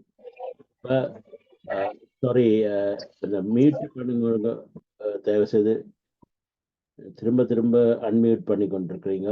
சாம்சங், நான் நினைக்கிறேன் சாம்சங் என்றவர் வந்து திரும்ப அன்மியூட் பண்றீங்க. தயவு செய்து பேசும்போது வணக்கம் ஒரு அன்மியூட்லேயே வச்சுக்கொள்ளுங்க, குழப்பாமல். சரி, அப்ப நாங்கள் இதுல இன்னொரு விஷயத்தை பார்க்கணும். இன்னொரு கிரிட்டிசிசம் ஒரு ஒப்சர்வேஷன் வந்தது. இந்த விஞ்ஞாபனம் வந்து கணக்க பக்கங்களை கொண்டதாக இருக்குது. ஆனால் மற்ற கட்சிகளின் விஞ்ஞாபனத்திலும் பார்க்க இந்த விஞ்ஞாபனம் ஆக 9 பேஜ் தான் அதுல இருக்கின்றது. அதுல நாங்க முக்கியமாக பார்க்க வேண்டிய 2 பேஜ் தான் பார்க்க வேணும். என்னென்னு சொன்னா, இந்த 7, 8வது பேஜ் தான் அதிகமாக அதுல முக்கியமாக பார்க்க வேண்டும். அப்ப இதுல சில பேருக்கு இது என்ன முறையில் இது என்ன செய்ய போகுது, சிலர் இதுக்குள்ள கேட்கின கேள்வி, அதாவது வந்து ஏன் நாங்கள் ஒரு பொது வேட்பாளர், அவர் வின் பண்ண போறதில்லை, அப்ப அவர் வின் பண்ண போறதில்லை என்று சொன்னால் என்னத்துக்காண்டி அப்படி ஒரு பொது வேட்பாளர் நாங்கள் நிறுத்த வேணும் என்ற கேள்வியும் வருகிறது. அது எங்களுடைய இளைய சமூகத்திலே தான் கூட வருகிறது கேள்வி. சாரி, சாம்சங் மீட் பண்றீங்களா? Okay, right. அப்ப அந்த கேள்வி வந்து இளைய சமூகத்திலிருந்து தான் வருகிறது, கூட வருகிறது. என்ன காரணம் என்று சொன்னா, அவர்களுக்கு வந்து சில நேரம் வந்து அவர்கள் பிறந்த போது அந்த 2009ஆம் ஆண்டு யுத்தம் முடிந்தது. அப்ப அந்த யுத்தத்துக்கு பிறகு வந்து பிறந்த பிள்ளைகள் இன்றைக்கு வந்து நீங்க பாத்தீங்கன்னா 2009ஆம் ஆண்டு, அடுத்த இஞ்சால 2019ஆம் ஆண்டு, அதுக்கு பிறகு இஞ்சால ஒரு 5 வருஷம் 4 வருஷம் போட்டுது. அப்ப கிட்டத்தட்ட 14 வருஷம் 15 வருஷம் பிள்ளைய பிறந்தது இருக்கு. ஆனா அதே நேரம் இன்னொரு பிள்ளை வந்து 2009ஆம் ஆண்டுல பிறந்த பிள்ளை உண்டு, ஒரு 2 வயது இல்லை 3 வயது இருந்த பிள்ளைக்கும் கூட அதை பற்றியான தெளிவு இருக்காது. கடைசி மட்டும் கிட்டத்தட்ட ஒரு தெளிவான நிலைமையில இருக்கிற ஒரு 10 வயது பிள்ளைகளுக்கு அல்ல 12 வயது பிள்ளைகளுக்கு மேலதான் நாங்க பார்க்கக்கூடிய இருக்கின்றது இந்த தெளிவானது. அதை தவிர இன்னொரு பிரச்சனையும் இருக்கின்றது. நாங்கள் இதை வந்து கொண்டு போக வேண்டும், அங்க மக்களுக்குள்ள இளைய சமூகத்திட்ட கொண்டு போகணும். இளைய சமூகத்திட்ட கொண்டு போகும்போது இந்த காலத்துல இந்த சோசியல் மீடியா தான் கூட இந்த இளைய சமூகத்துக்கிட்ட எங்களுடைய பிரச்சனைகளை கொண்டு போகும். ஆனா அதுக்கு வந்து அவர்கள் வந்து இப்ப 5 வயசுல 2009ஆம் ஆண்டுல இருந்தவை என்று சொன்னால், அவர்கள் பொதுவாக யாழ்ப்பாணத்துல இருந்த வேண்டாம், அவர்களுக்கு வந்து கடைசி மட்டும் இந்த போர் என்றாலே என்னென்று தெரியாது, அடக்குமுறை என்றாலே என்னென்று தெரியாது, அப்படியான ஒரு நிலைமையில தான் அவர்கள் வாழ்ந்து ஆமிக்காரன் நிற்கிறான், ஏதோ பாதுகாப்புக்கு நிற்கிறான் என்று சொன்ன மாதிரியான ஒரு ஒரு வழக்கம் தான். அதாவது வந்து நாங்கள் இன்றைக்கு அதிகமாக 18 வயது நிரம்பியவர்கள் ஓட் பண்ண வர்றவர்கள் எல்லாம் அதிகமாக வந்து 2009இல் 4 வயது அல்ல 5 வயது பிள்ளைகளா இருந்திருக்கக்கூடியவர்கள் என்றதை நாங்கள் யோசிக்கவும். இந்த சிலவளை நாங்கள் யோசிக்கிறது அவர்கள் எல்லாரும் ஒரு பெரிய ஆக்கள் அல்லது அவர்களுக்கு எல்லாம் இதெல்லாம் தெரியும் என்று. உண்மையில வந்து அவர்கள் தங்களை சுயமாக தங்களுடைய பெற்றோரோட வந்து அதே நேரம் பெற்றோர்களுக்கும் இன்னொரு பழக்கம் இருக்கிற வெளிநாட்டிலேயே இருக்கின்றது. அதாவது வந்து தாங்கள் என்ன அனுபவங்களை அனுபவித்தோமோ, அந்த உயிரை கையில பிடித்து கொண்டு உயிரிடம் தப்பி வந்த அனுபவங்களை இருந்தாலும் கூட அவற்றை வந்து அவர்கள் தங்களுடைய பிள்ளைகளுக்கு சொல்வதில்லை. ஏனென்று சொன்னால் அவர்கள் அதை சொல்வதாக ஒரு பழக்கமாக வைத்துக் கொள்ளவில்லை. ஆனால் இதுக்கு மாற்றலாக இருந்த சமூகங்கள் இருக்கின்ற அமீனியன் என்ற சமூகம் வந்து தங்களோட பிள்ளைகளுக்கு தாங்கள் என்ன கஷ்டங்களை பட்டார்கள் என்றதை சொல்லி வளர்த்திருக்கின்றது. 2000 வருஷங்களுக்கு முன்னே 3000 2500 வருஷங்களுக்கு முன்னே தங்களை எப்படி எகிப்தர்கள் கொடுமைப்படுத்தினார்கள் என்ற விஷயத்தை வந்து யூத சமூகம் தங்களுடைய பிள்ளைகளுக்கு தொடர்ந்து சொல்லி கொண்டு வந்தது. 2500 வருஷங்களுக்கு முதலே நடந்த விஷயங்களையே அந்த யூத சமூகம் தங்களோட பிள்ளைகளுக்கு இப்படி நாங்கள் இஸ்ரேலைட்ஸா இருந்த நாங்கள் வந்து ஒரு அடிமைகள் ஆக்கப்பட்டு பிடிபட்டு அப்படி போய் ஒரு இந்த எகிப்திய சமுத்திரத்துக்கு கீழே ஃபெரோஸுக்கு கீழே நாங்கள் அடிமைப்பட்டு வாழ்ந்த நாங்கள். அதுக்கு பிறகு அவர்களை இந்த எங்களுடைய தலைவர் எங்களை காப்பாற்றி அந்த ரெட்சியை பிரித்து கொண்டு வந்து வெளியில கொண்டு வந்தார் என்றதையெல்லாம் அந்த சமூகத்துக்கு சொல்லி வந்திருக்கிறது. ஆனால் எங்களுடைய சமூகம் எங்களோட பிள்ளைகளுக்கு நாங்க சொல்லி வந்திருக்கிறோமா? அதான் இப்ப இருக்கிற பிரச்சனை. அப்ப இதே நாங்கள் எப்படி இப்ப இன்றைக்கு வந்து இந்த டாப்பிக்கை நான் முக்கியமா பார்க்கிறேன். எப்படி இதை நாங்க அட்ரஸ் பண்ண போறோம், எப்படி நாங்க இதை சரியாக கொண்டு வரப்போம். என்னன்னு சொன்னா, எனக்கு ஒரு கமெண்ட் ஒன்று எங்களுடைய இதுல போட்டிருந்தார். அதாவது வந்து இவர் பொது வேட்பாளர் 1% வாக்கு கூட பெற மாட்டார் என்று. அப்போ நான் அவர் இலங்கையில் இருந்ததை போட்டிருந்தபடியா நான் அவரை கூப்பிட்டு அந்த ஃபோன்லேயே வாட்ஸ்அப்பில் கூப்பிட்டு கேட்டேன், நீங்கள் ஏன் ஐயா இப்படி சொல்லுகின்றீர்கள், நீங்கள் எதை வச்சுக்கொண்டு சொல்லுகின்றீர்கள்? அப்போ அவர் அதுக்கு சொன்னார் என்று சொன்னால், இங்கே இருக்கிறவ கொஞ்சம் பேர் அப்படித்தான் சொல்லி நம்மட்டு. நான் கேட்டேன், அப்படி என்று சொன்னால் நீங்கள் ஒரு தேவை செய்து உங்களுடைய இதை சொல்லுங்க. அதாவது வந்து நீங்கள் அப்படி முதலாவது கேட்டு நீங்கள் வாக்களிக்கிறீங்க. ஓ, நான் கட்டாயம் வாக்களிப்பேன்னு தான் சொல்கிறேன். அப்போ சரி, நீங்கள் எத்தனை பேரை வாக்களிக்க முடியுமோ வாக்களிக்கவில்லை. இப்போ நான் ஒரு வசனம் சொன்னேன்னு அவருக்கு, நீங்கள் கொஞ்சம் இளமையான வயசாக இருக்குது, கட்டாயம் என்னென்ன வாக்கு இளமையானவராக தான் இருக்க வேணும் அவன்ட்டு சொல்லும்போது, இல்லை நான் 2000 ஆண்டில் பிறந்தேன். இப்போ இன்னொரு கேள்வி உங்கள்கிட்ட கேட்கலாமோன்னு என்ன கேட்டேன். அப்போ நான் சொல்லி ஓகே நீங்கள் கேளுங்க. யார் கேட்டால், நீங்கள் லண்டனில் வாழ்கிறீங்கள், லண்டனில் வந்து பிரைம் மினிஸ்டருக்கு வந்து நீங்கள் வந்து இப்படி ஒரு எலெக்ஷனில் போட்டி போடுவீங்களோ, அது மாதிரி தானே இங்கே ஜனாதிபதிக்கு இவர் அரியநேந்திரன் போட்டி போடுறாரு. அப்போ அந்த அளவுக்கு தெளிவில்லாத தன்மை தான் எங்களுக்குள்ளே இருக்கு. அப்போ இந்த தெளிவில்லாத தன்மையை நாங்கள் எப்படி கொண்டு போய் சேர்க்க போகிறோம்? இது இளைய சமூகத்தின் வாக்குகளும் எங்களுக்கு முக்கியம். அதனால் நாங்கள் அவர்களையும் எழுச்சி கொள்ள வைக்க வேணும்.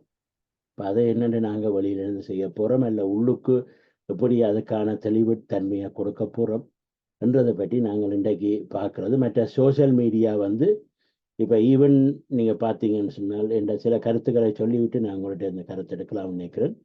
சோசியல் மீடியா பார்த்தீங்கன்னா, நான் இன்றைக்கும் லங்காசிரியில் வர்ற அட்வர்ட் என்ன சொல்லி நிகழ்ச்சிகளை யூடியூப்பில் பார்க்கும்போது முதலாவது வர்ற அட்வர்ட் வந்து கேஸ் சிலிண்டர் அட்வர்ட், ரணிலின் அட்வர்ட் தான் முதலாவது வருது.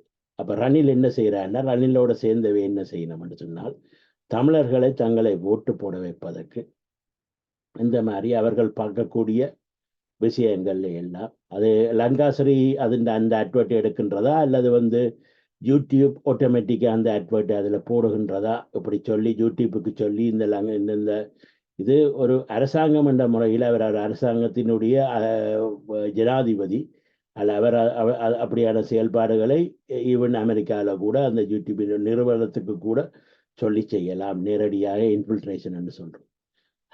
அப்போ நாங்கள் என்ன செய்ய போகிறோம்? இது மாதிரியான எங்களுக்கு முன்னுக்கு வந்து இன்றைக்கு சோசியல் மீடியாவுக்குள்ளால எங்களுக்கு வந்து விழுகின்ற இந்த காபேஜை நாங்கள் என்ன செய்ய போகிறோம்? அப்போ அடுத்தது நாங்கள் எப்படி எங்களுடைய பொது வேட்பாளர் இந்த சோசியல் மீடியாவுக்குள்ள கொண்டு போக போகிறோம். இதில் நான் இன்றைக்கு என்ன செய்திருக்கின்றேன்னு சொன்னால், இது நான் செய்தது என்னுடைய ஸ்டேட்டஸ், அதாவது வந்து நான் போட்ட படங்கள் எல்லாத்தையும் வந்து நான் பொது வேட்பாளருக்கு சங்கு சின்னத்துக்கு போடுங்கன்னு சொல்லி எல்லா ஃபேஸ்புக்கில் இருக்கிற என்னுடைய படம், மற்ற என்னுடைய வாட்ஸ்அப்பில் இருக்கிற படம், மற்ற என்னுடைய இமெயிலில் இருக்கிற படம், இதில் எல்லாத்தையும் வந்து அதுக்கு மாற்றிருக்கு. அப்போ நீங்களும் அதை செய்யலாம். இப்போ என்னன்னு சொன்னால், நீங்கள் எவ்வளோத்துக்கு எவ்வளோ செய்கிறீங்களோ, நீங்கள் வாட்ஸ்அப்பில் போய் பார்த்தீங்கன்னா தொடர்ந்து சங்கு சின்னம் தான் அங்கே இருக்கும். அப்போ அது வந்து ஒரு விதத்தில் வந்து எங்களுக்கு ஒரு விஷயத்தை தரும். அதில் அது மாதிரியான அது எல்லாரும் இண்டிவிஜுவலாக செய்யலாம். இது வந்து தமிழர்களாக இருக்கிற அத்தனை பேரும் வந்து இந்த சங்கு சின்னத்தை, ஈவன் கரையனேந்திரன் படத்தை கூட நீங்கள் போடலாம். ஆனால் அது இல்லாட்டியும் சங்கு சின்னத்தை போடுங்க என்றால், சின்னம் வந்து இன்றைக்கு லேபர் பார்ட்டின்னு சொன்னால் எல்லாருக்கும் தெரிஞ்ச சின்னம் ரோஜாப்பூ சின்னம், அது எல்லாருக்கும் தெரியும். இப்போ தமிழரசு கட்சி என்றால் எல்லாருக்கும் தெரிஞ்ச சின்னம் வந்து வீட்டு சின்னம். சைக்கிள் கட்சி என்றால் சைக்கிள் சின்னம், அதாவது வந்து காங்கிரஸுக்கு வந்து சைக்கிள் சின்னம். அதில் நான் அந்த சின்னத்தை நாங்கள் என்ன இந்த சின்னம் ஒரு புது சின்னம் ஆகையால் எல்லாருக்கும் அந்த சின்னத்தை சொல்லி இந்த சின்னத்துக்கு வாக்களியுங்கன்னு சொல்றதுதான் எங்களுடைய முதல் வேலையாக இருக்கின்றது இப்போ என்று கூறிக்கொண்டு முதல் கருத்து தெரிவிக்க விரும்புகிறவர்கள் கையை உயர்த்துங்கள் அல்லது உங்களுடைய மியூட்டை ஓப்பன் பண்ணி நீங்க கருத்தை சொல்லுங்க.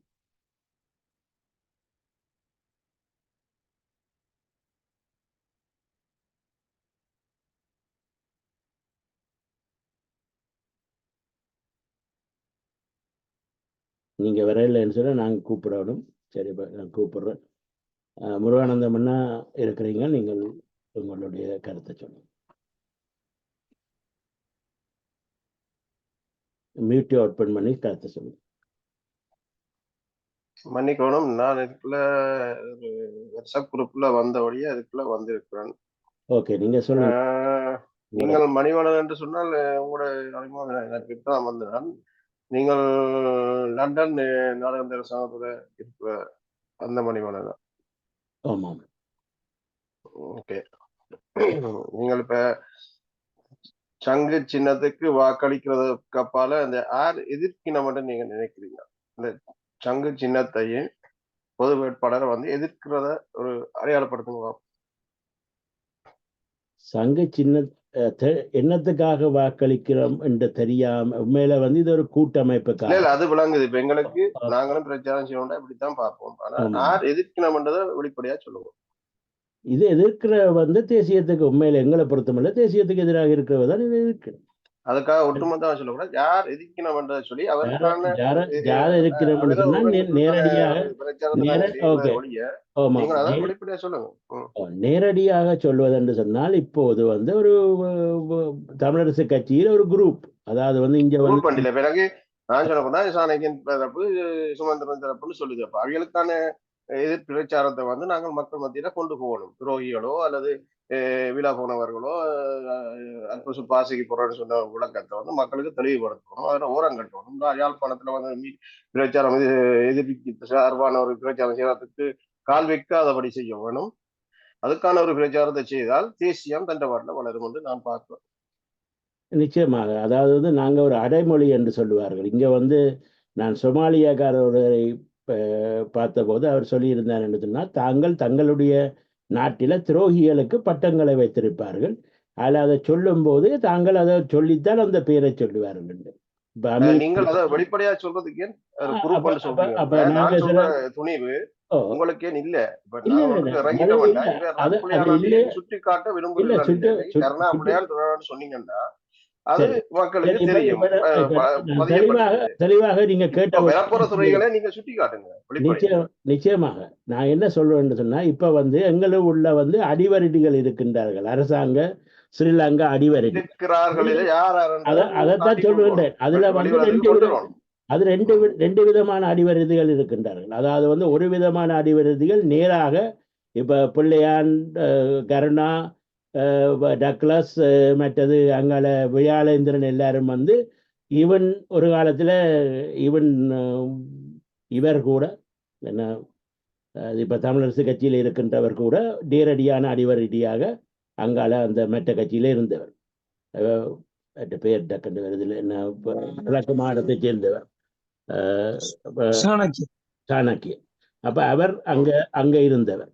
அவர் பேர்ந்து அதுக்கு பிறகு ஏதோ ஒரு காரணத்துக்காக இப்ப தன்னுடைய பாட்டனாருடைய பெயரை பாவிச்சு கொண்டு உள்ளுக்கு வந்திருக்கிறார். இங்க வந்து எங்கட அரசியல் வந்து திசை மாறி போகுது. அதாவது ஒரு சூப்பர் சிங்கர்ல பாட்டுக்காரி வந்தாலும் அது ஒட்டுமொத்த ஒரு தேசியத்துக்கான ஒரு பிரச்சனையாக பார்த்து அவ தூக்கி பிடிச்சி அந்த பிள்ளையோ ஒரு வாரமா தூக்கி பிடிச்சி அதுதான் அரசியலா பார்க்கணும். செய்ய வேண்டிய அரசியல தவறு ஓடிடும். இப்ப நாங்கள் எங்கட செய்ய வேண்டிய அரசியல இந்த தேர்தல் களத்துல எங்களுக்கு இடைஞ்சலா உள்ள ஒரு விரல் எனக்கு கிடைச்சவங்கன்னா விரலை வெட்டணும் தான் நான் பார்ப்பேன். நான் கருத்தை சொல்லி கொண்டிருக்கிறேன், நீங்க நடுவில் குறுக்கிட்டால் நான் என்னத்தை சொல்றேன். அப்ப என்னன்னு சொன்னா இதுல முதல் நேரடியானவர்கள் எதிரிகள். அது நாங்க தெரியும். ஆனா அவர்கள் தமிழர்களாக இருக்கின்றபடியால் அவர்கள் அது துரோகிகளுக்குள்ளேயும் பெறுகின்றார்கள். என்னன்னு சொன்னால் ஆனால் நேரடியான துரோகிகள் இல்லை. அவர்கள் வந்து ஆல்ரெடியே அரச அடிவரடிகள் என்று எங்களுக்கு தெரிஞ்சு. ஆனா வந்து இந்த சுமந்திரன், சாணக்கியன், மற்றது அவரோட சேர்ந்து நிற்கிறவ எல்லாரும் வந்து துரோகிகள். அவர்கள் துரோகிகள், தலைவர் சொல்லுவார், துரோகிகளை மன்னிக்க முடியாது, எதிரிகளை தன்னும் மன்னிக்கலாம். அதாவது வந்து அவர்கள் வரும்போது இப்ப அதான் அதன் முறையில தான் எவ்வளவுதான் டெலோவில் சண்டை பிடிச்சி எத்தனையோ பிரச்சனைகள் நடந்தாலும் கூட கடைசியில இபிஆர் அளவில் நடந்தாலும் கூட சுரேஷ் பிரபச்சந்திரையும் என்ன செல்வன் அடைக்கலநாதனையும் டிஎன்ஏக்களை கொண்டு வந்தவர். அதை வழங்கிக் கொள்ளணும். அது எதிரி என்றது வேற, துரோகி என்றது வேற. அப்ப நாங்க துரோகிகள் கொண்டு வந்து கூட்ட பண்ண மாதிரி அந்த அதான் நாங்கள் இதையே கதைச்சுத்தான் எங்க அரசியல பின்னோக்கி போறோம். தலைவர் வந்து எல்லா குப்பையும் ஒரு இடத்துல கூட்டி கொண்டு வந்து அதை ஒரு தெளிவான ஒரு கூட்டமைப்பா கொண்டு வந்து வச்சுட்டு போட்டு அது அந்த குப்பையில் தனித்தனியா பிரிஞ்சு நிக்குது. அதை பற்றி கதைச்சு கொண்டு நிக்கிறதுக்கு அப்பால நாங்கள் இனி என்ன செய்ய போறோம், தெளிவான நேர்மையான குப்பையெல்லாம் எப்படி திருப்பி வெளியேற்றணும். இன்றைக்கு அவன் 4 வழக்கு போடுறான், ஒழுக்காட்டு நடக்கு, அது இவனுக்கு எதிரான ஒரு வழக்கு நீங்க யாரும் போடுறதுக்கோ அல்லது இந்த கட்சிக்கு உள்ளவங்களுக்கோ அவனோட ராஜ் ஆள்றான். அவனுக்கான ஒரு ஒழுக்காட்டு வழக்கு எடுக்கிறதுக்கு யாருக்கும் தரணி இல்லை. ஏன் அதை செய்யறீங்க? நிச்சயமாக தமிழரசு கட்சியில இருக்கின்ற இங்க கேட்டபோது, நாங்கள் இங்க வந்து ஸ்ரீதரன் நின்றபோது கேட்டபோது கூட அவர் வந்து அதை பற்றி கமெண்ட் பண்றதுக்கு அவர் ரெடி இல்லை என்று சொன்னால் அப்ப நாங்கள் என்னத்தை சொல்ல முடியும்? இப்ப நீங்கள் அந்த கட்சிக்குள்ள இருக்கிற ஒரு தலைவனை வந்த பிறகு அவனை தலைவரை ராஜா எதிர்க்கிறார், திருப்பி வந்து அதை நாங்கள் நிறைவேற்றப்படுத்தணும், வேட்பாளரை கட்டாய அதுல இருந்து பின்வாங்க செய்யணும் என்ற விஷயங்களை வந்து சொல்றதை நாங்கள் ஆமோதிக்கிற மாதிரி கேட்கறது இல்லாம நீங்கள் தான் புலியானவர்கள், நீங்கள் வெளியேறுங்கள் என்றதுக்கான ஒரு மக்கள் மத்தியில் ஒரு மக்கள் எழுச்சியை உருவாக்கலாம். நிச்சயமாக லட்சுமணன், நீங்க சொல்றதுகள் வந்து மிக பலிடான பாயிண்ட்ஸ். அதாவது வந்து நாங்கள் இப்ப என்ன பொறுத்தமல்ல, இது ஸ்ரீலங்கா அடிவருடி சுத்தமாத்து சுதந்திரன்ன்றதால் அவருக்கு முன்னுக்கு போட வேண்டிய பேர் ஸ்ரீலங்கா அடிவருடி சுத்தமாத்து சுதந்திரன். எஸ்டிஎஃபோட வந்து மக்கள் மத்தியில மக்களுக்கான ஒரு ஆளா திரிகிறவரை வந்து இப்ப நாங்க 2 மாசம் போனோடனே அதை மறந்து அவர் வந்து மக்கள் மத்தியில அதை ஏற்கிற மக்களுக்கு ஒரு கிளர்ச்சியை கிண்டி விடணும். இவன் அந்த நாட்டுக்கும் எங்களோட மக்களுக்கும் சேவைக்குரிய ஆள் இல்லை, அந்த மாதிரில கால் வைக்கிறதுக்கு தகுதியற்றவன் சொல்லி இப்ப எங்கட கண் முன்னாலே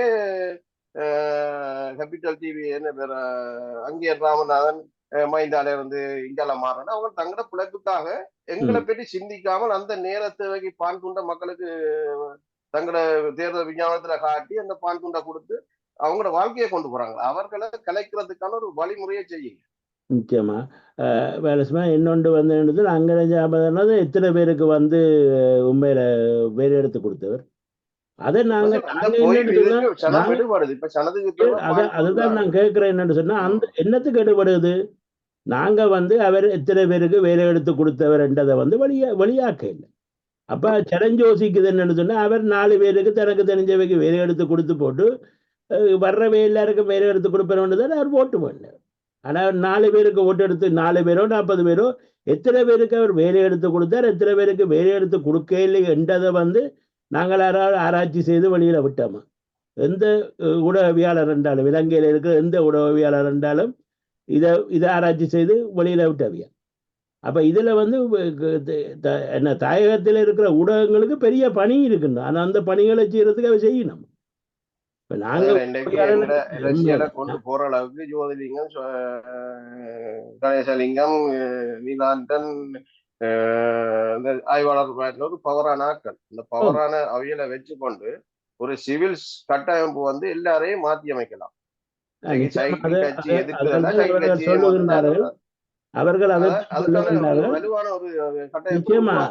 அவர்கள் சொல்லுகின்றார்கள் அது தங்களுக்கு வன்மன் குழந்தைதான், நாங்க இப்பதான் வந்திருக்கிறோம், இப்பதான் எங்களுக்கு அங்கீகாரம் கிடைச்சிருக்கிறோம், நாங்க தொடர்ந்து செய்வோம் என்று சொல்லுகிறோம். அதுக்கான ஆதரவை நாங்க வெளியில இருந்து கொடுப்போம்.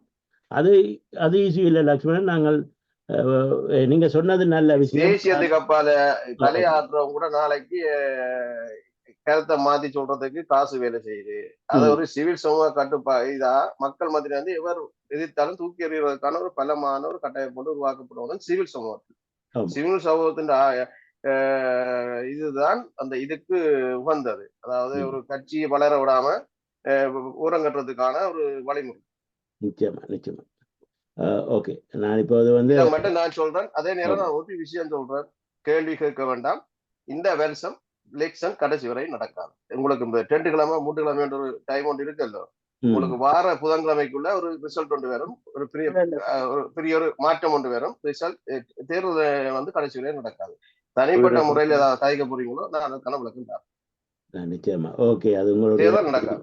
அதுக்காகத்தான் நான் இந்த பொது வேட்பாளருக்கு இந்த மாற்று கருத்துகளுக்கான கருத்து சொல்றேன் ஒழிய பொது வேட்பாளருக்கு நான் முழுக்க சப்போர்ட் பண்ணுவேன். அதை இந்த சிலவிலேயே நான் நடத்தி முடிப்பேன். ஆனால் தேர்தல் நடக்காது. இந்த வருஷம் நடக்காது. அடுத்த வருஷம் ஐக்கிய நாடுகள் சபையின் கண்காணிப்போட இந்த தேர்தல் நடக்கும். அதுக்கான முழு ஒத்துழைப்பை நான் செய்வேன். இவ்வளவு நான் சொல்றேன். மெட்டாக்கிற கருத்தையும் கேட்போம், கதைங்க. ஓகே, நன்றி. நிச்சயமா. ஓகே, அடுத்தது ஆர்வம் அண்ணா, உங்களுடைய கருத்து சொல்லுங்க. மாலை இனிய வணக்கம் அனைவருக்கும். நாங்கள் உரிய விடயங்களை தான் கதைத்துக் கொண்டிருக்கிறோம். இப்போ கதைத்தவர் தேர்தல் நடக்காது என்று, எந்த தேர்தல் நடக்காது என்று சொல்லுகிறார். அதுக்கான ஆதாரங்கள் எதென்று சொன்னால, ஆனால் நாங்கள் தேர்தல் நடக்குதோ நடக்க இல்லையோ மக்களை ஒரு குடைக்கு கீழ் கொண்டு வருவதும், மக்கள் வெளி உலகத்துக்கு எங்களுக்கு என்ன வேண்டும் என்பதை தெரியப்படுத்துவதும் இந்த பொது வேட்பாளர், தமிழ் பொது வேட்பாளருடைய தெரிவை நாங்கள் முனைப்போடு செயல்படுத்த வேண்டியது எங்களுடைய கடமை என்று நினைக்கிறோம். ஒவ்வொரு தமிழருடைய கடமை, தமிழ் தேசியத்தை நேசிப்பவருடைய கடமை. எங்களுக்கான நீதியை பெற்றுக்கொள்வதற்கும், முதலே சொன்ன பரிகார நீதி, நீங்கள் அவர் சொன்ன பரிகார நீதியை பெற்றுக்கொள்வதற்கும், எமது இளமையை பாதுகாப்பதற்கும் நாம் என்னென்ன செய்ய வேண்டுமோ அவற்றை செய்ய வேண்டும்.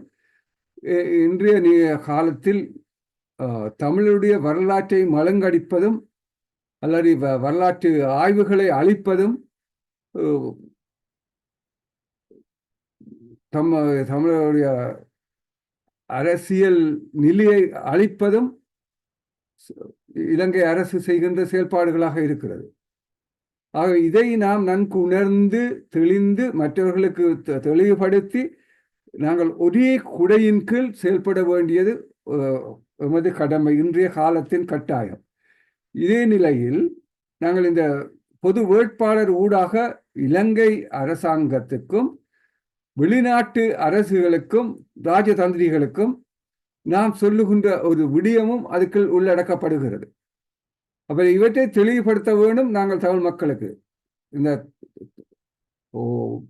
சங்க சின்னத்துக்கு மட்டும் பிள்ளடி போட்டு நாம் எமது ஒற்றுமையை வெளி உலகத்துக்கும் இலங்கை அரசுக்கும் காட்ட வேண்டியதும், எமக்கு என்ன வேண்டும் என்பதையும் அதனூடாக வெளிப்படுத்துகின்ற ஒரு நிகழ்வாக இதை நான் கருதுகின்றேன் என்று கூறி எனது கருத்தை நிறைவு செய்கிறேன். சந்தர்ப்பத்துக்கு நன்றி.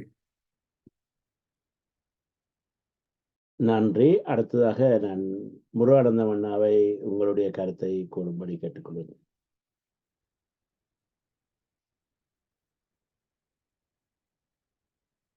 வணக்கம் முருகானந்தம் அண்ணா, வீட்டில் இருக்கிறீங்க?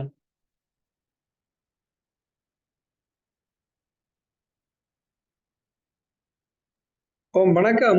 வணக்கம். அவர் ஆர்வமான ஒரு கேள்வி கேட்டவர். அதை நானும் இருக்க தம்பி அவர் லட்சுமணன் பேர் இருக்க நினைக்கிறேன்.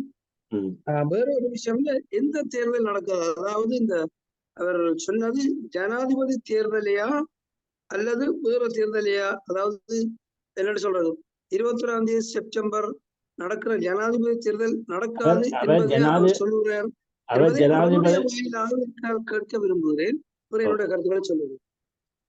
அதை மாத்திரம் தம்பி இருக்கா சொல்லுங்க. என்னுடைய அண்டர்ஸ்டாண்டிங் படி அவர் ஜனாதிபதி தேர்தலாம் சொல்லுகின்ற இந்த இடத்திலேயே அப்படித்தான் கருத வேண்டி இருக்கிறது. இருந்தாலும் அவர் அங்கு இன்னும் நிகழ்வு அவருடைய பெயர் பார்த்தேன் அவர்கள் சொன்னாருன்னா இன்னும் சந்தோஷம். இந்த தேர்தலை தான் சொல்லுவேன். ஜனாதிபதி தேர்தல் செப்டம்பர் மாதம் 2021 செப்டம்பர் 21 நடக்க போற தேர்தல் சம்பந்தமாகத்தான் நான் சொல்லுகிறேன். அது நீங்கள் எப்படி ஏதென்று கேட்கறதுக்கு அப்பால அது நடக்க இருக்கிற சில சம்பவங்கள் நடக்க இருக்கு. அந்த சம்பவத்தினூடாக மாற்றங்கள் நடக்க இருக்கிறது. அந்த மாற்றம் வந்து ஒரு தமிழருக்கு ஒரு வெற்றி மாற்றமாகவும் ஒரு தேவையான, அதாவது இந்த 15 வருஷ காலம் 2009க்கு பிறகு தமிழ் மக்கள்ல எந்த ஒரு அமைப்புமோ எந்த ஒரு யாருமே உரிமை போராடாது. நாங்க எத்தனை பேர் இந்த மனித உரிமை சம்பந்தமான, இன அழிப்பு சம்பந்தமான, ஜெனோசைட் சம்பந்தமான எத்தனை அறிக்கைகளை கொடுத்து வாதிட்டாலும் யாருமே செய்ய முடியாத ஒரு நிகழ்வு அது. அந்த கர்மான்னு சொல்லுவாங்க. அந்த கர்மா வந்து அதை கொண்டு வைக்க போகுது. அந்த அந்த கர்மா மூலமாக ஒரு தமிழுக்கான ஒரு மாற்றங்கள் வரப்போகுது. அந்த மாற்றத்திலிருந்து அது நான் ஃபுல்லா சொல்லி முடிக்க முடியாது. நீங்க ஒரு புதன்கிழமை மட்டும் வெயிட் பண்ணுங்க. அந்த நிகழ்வுக்கு பிறகு வேறொரு வழியில தமிழ் என்ற ஒரு தேசியம் உருவாகி அந்த தேசியத்தின் அதாவது யார் கல்லர் எங்களோட தமிழர் தேசியத்துக்கு நடித்தவர்கள் யார், யாருக்கு பின்னால நிக்கணும் என்ற நிகழ்வுகளும் நடக்கும். அதுல ஒட்டுமொத்த தமிழன் ஒரு குரல் ஒன்று வெளியில வரும். ஒரு பெண்மணியின் குரல் ஒன்று வரும். அந்த பெண்மணியின் குரலால, ஒரு அம்மையாரின் குரலால ஒட்டுமொத்த காரணம் தேசியத்துக்காக வேலை செய்தவர்களை ஓரம் கட்டுவார்கள். பொய் தேசியம் பேசின அமைப்புகளை ஓரம் கட்டுவார்கள். உண்மையான தேசியலைக்கு ஆன ஒரு வழி வகுக்கப்படும். அதை வச்சு நான் சொல்லுகிறேன். விளக்கம் இதுக்கு மிஞ்சி நான் தர முடியாது. ஆனால் இவ்வளவும் உண்மையா நடக்க இருக்கிற விஷயங்கள். அவ்வளவுதான். நன்றி நன்றி லக்ஷ்மணன். நன்றி நன்றி தம்பி. அப்ப என்னோட முகத்தை நான் காட்ட விரும்புகிறேன். அதுக்காக நான் வந்து இப்ப பொது எலெக்ஷன் தேவையில்லை, பிரச்சாரம் தேவையில்லைன்னு சொல்ல வரேன். அதான் அந்த எழுச்சி ஒன்று இருக்கத்தான் வேணும். அதைத்தான் நாங்கள் திருப்பியும் கொண்டு உருவாக்க போறோம். ஆனா இனி நடக்க போற உருவாக்கல் வந்து இன்றைக்கு ரணில்கிட்ட வந்து கட்சியா போய் கோடி பெட்டிகளை வேண்டவனுக்கு ஆதாயம் மட்டும் சொல்லுவோம். அதாவது யார் போய் வேண்டினாலும் அவன் அந்த காசோட தப்பிட்டான், அவனுக்கு அது கிடைச்ச ஒரு பெரிய ஒரு லொத்தர் என்றுதான் நான் சொல்லுவேன்.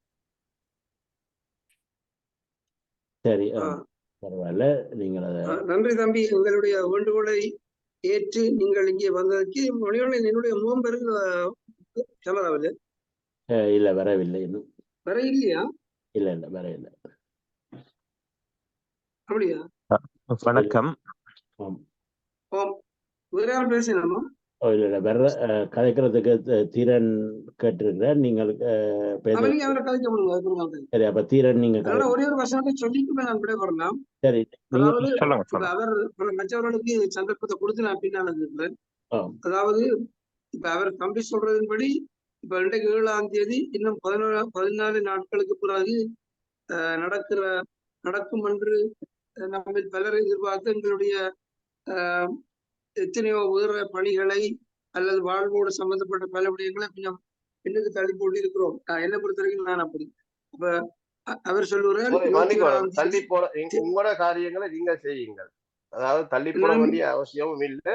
அது பிரச்சாரம் பண்றது ஆரோக்கியமானது, எங்களுக்கானது. நான் உங்களுக்கு ஒன்று சொல்லுங்க. நான் இதுவரைக்கும் உங்களை இதுவரைக்கும் என்னுடைய வாயால் இதுவரைக்கும் ஒரு குறையும் சொல்லவில்லை.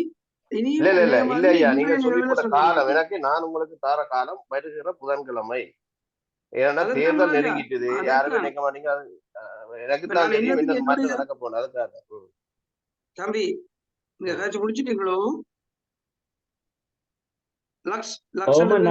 அவர் முடிச்சிட்டார். நீங்க கொஞ்சம் என்னென்றால் வர்ற புதன்கிழமை ஒரு டேட் சொல்றாரு. 27ஆம் தேதி வரைக்கும் கூட நாங்கள் வெயிட் பண்ணலாம். 18ஆம் தேதி வரைக்கும் பிரச்சாரம் இருக்குது. அப்ப இந்த தேர்தல் இல்லை என்பதை அவர் ஒரு ஆர்வமாக பிலோசபிக்கலாக அல்லது அரசியல் ஆய்வாளராக இன்னும் பல நிலைகளிலே எந்த இடத்துல அவரை வச்சு பார்க்கறேன்னு எனக்கு உண்மையாக தெரியவில்லை. நான் ஒரு உணர்வுள்ள சாதாரணமான தமிழ் தேசிய தொண்டன். அப்ப எனக்கு அவ்வளவுக்கு சொல்ல தெரியாது. நான் அனுபவங்களிலும் அவதானிப்புகளிலும் தான் என்னுடைய தேசியம் சார்ந்த பணியும் என்னுடைய வாழ்வில் பொதுவான நிலைகளும் இருக்கின்றன. அதனுடைய இந்த மனக்கணத்திலும் கூட 21ஆம் தேதி தேர்தல் நடக்கும். அதற்கு இரண்டால் இந்த தலைப்பை மணிவண்ணன் அவர்கள் அடிக்கடி போட்டுக் கொள்வது, இந்த தேர்தலில் நாங்கள் என்ன செய்யலாம், புலம்பெயர் மக்களாகிய நாங்கள் என்ன செய்யலாம், அதுதானே மணிவண்ணன் அவர்களுடைய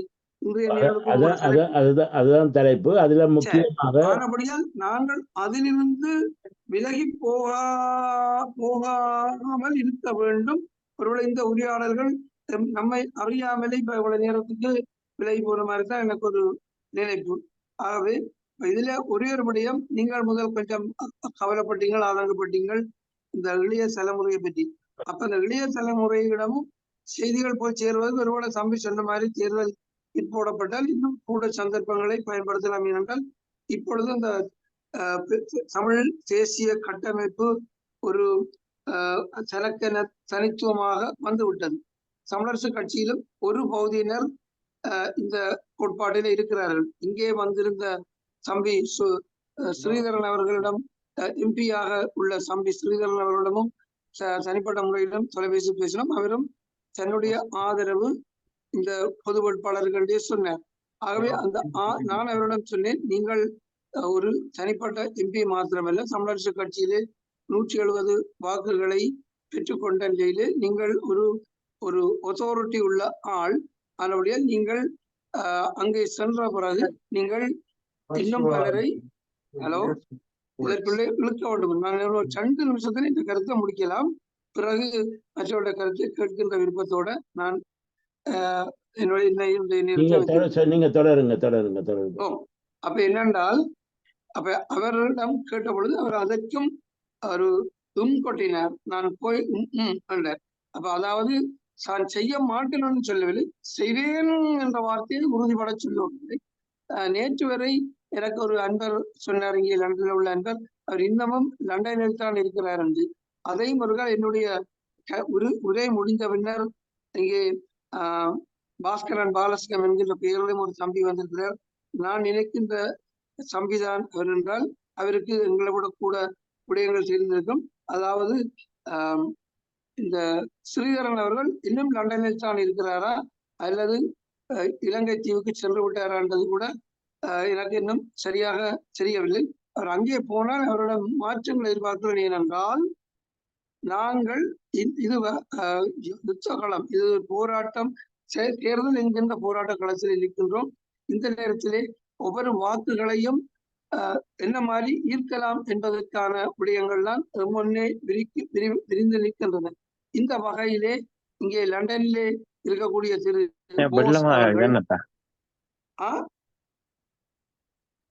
அவர்களும் மணிவண்ணன், நீங்களும் நானும் ஆர்வம் அண்ணா எல்லாருமா சேர்ந்து இந்த எங்களுக்கு தெரிந்தவுடன் நிதி சேகரித்து அது 500 பவுண்ட்ஸ் நாங்கள் அங்கே மட்டக்களப்பிலே ஒரு ஆர்ப்பாட்டம் நடத்துபவர்களுக்கு அனுப்பியும் இருக்கிறோம். அப்ப நாங்கள் இப்பொழுது தனியா பேசுபவர்களாக மாத்திரம் இல்லாமல் ஏதோ எந்த இடத்திலிருந்து எங்களால் செய்யக்கூடிய விடயங்களை செய்கின்றோம். அங்கேயும் புலம்பெயர் மண்ணிலே இருந்து மக்கள் பல வகையிலும் ஆர்வத்துடனும் செயற்பாட்டுடனும் இருக்கிறார்கள் தெரிகிறது. ஆகவே நான் நினைக்கின்றேன், தம்பி நீங்கள் முடிந்தால் 21ஆம் தேதிக்கு பிறகு பாருங்கோ, மோசா காட்டிக்கொண்டு வாங்க. ஒருவேளை எனக்கு தெரியும் குழந்தை வச்சுக்கொண்டு தம்பி என்று சொல்றேன். எனக்கு 73 வயது.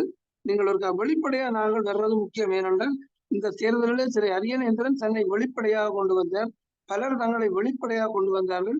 சுமந்திரனும் சாணக்கியனும் இன்னும் அவருடைய உள்ளாந்திரத்தை முழுமையாக வெளிப்படையாக கொண்டராததுதான் ஒரு தமிழெண்ணையின் பிரதாபங்களில் ஒன்று என்று கூறி, நாங்கள் இந்த தமிழ் தேசிய கட்டமைப்பின் பெயரால் தெரிவு செய்யப்பட்ட தம்பி அரியநேந்திரன் அவர்களுடைய அந்த பெயருக்கு நேரே உள்ள சங்கு சின்னத்துக்கு வாக்களிக்க வேண்டும். ஏனென்றால் அவர் சொன்ன மாதிரி அவர் ஒரு குறியீடு, இது எங்களுக்கு நாங்களே அளிக்கின்ற வாக்கு என்கின்ற வகையிலே நாங்கள் இந்த வாக்களிப்புக்கு என்ன செய்யலாம் என்கின்ற கேள்வியை நோக்கி நாங்கள் கூடுமானவரை விரைந்து செல்லலாம்.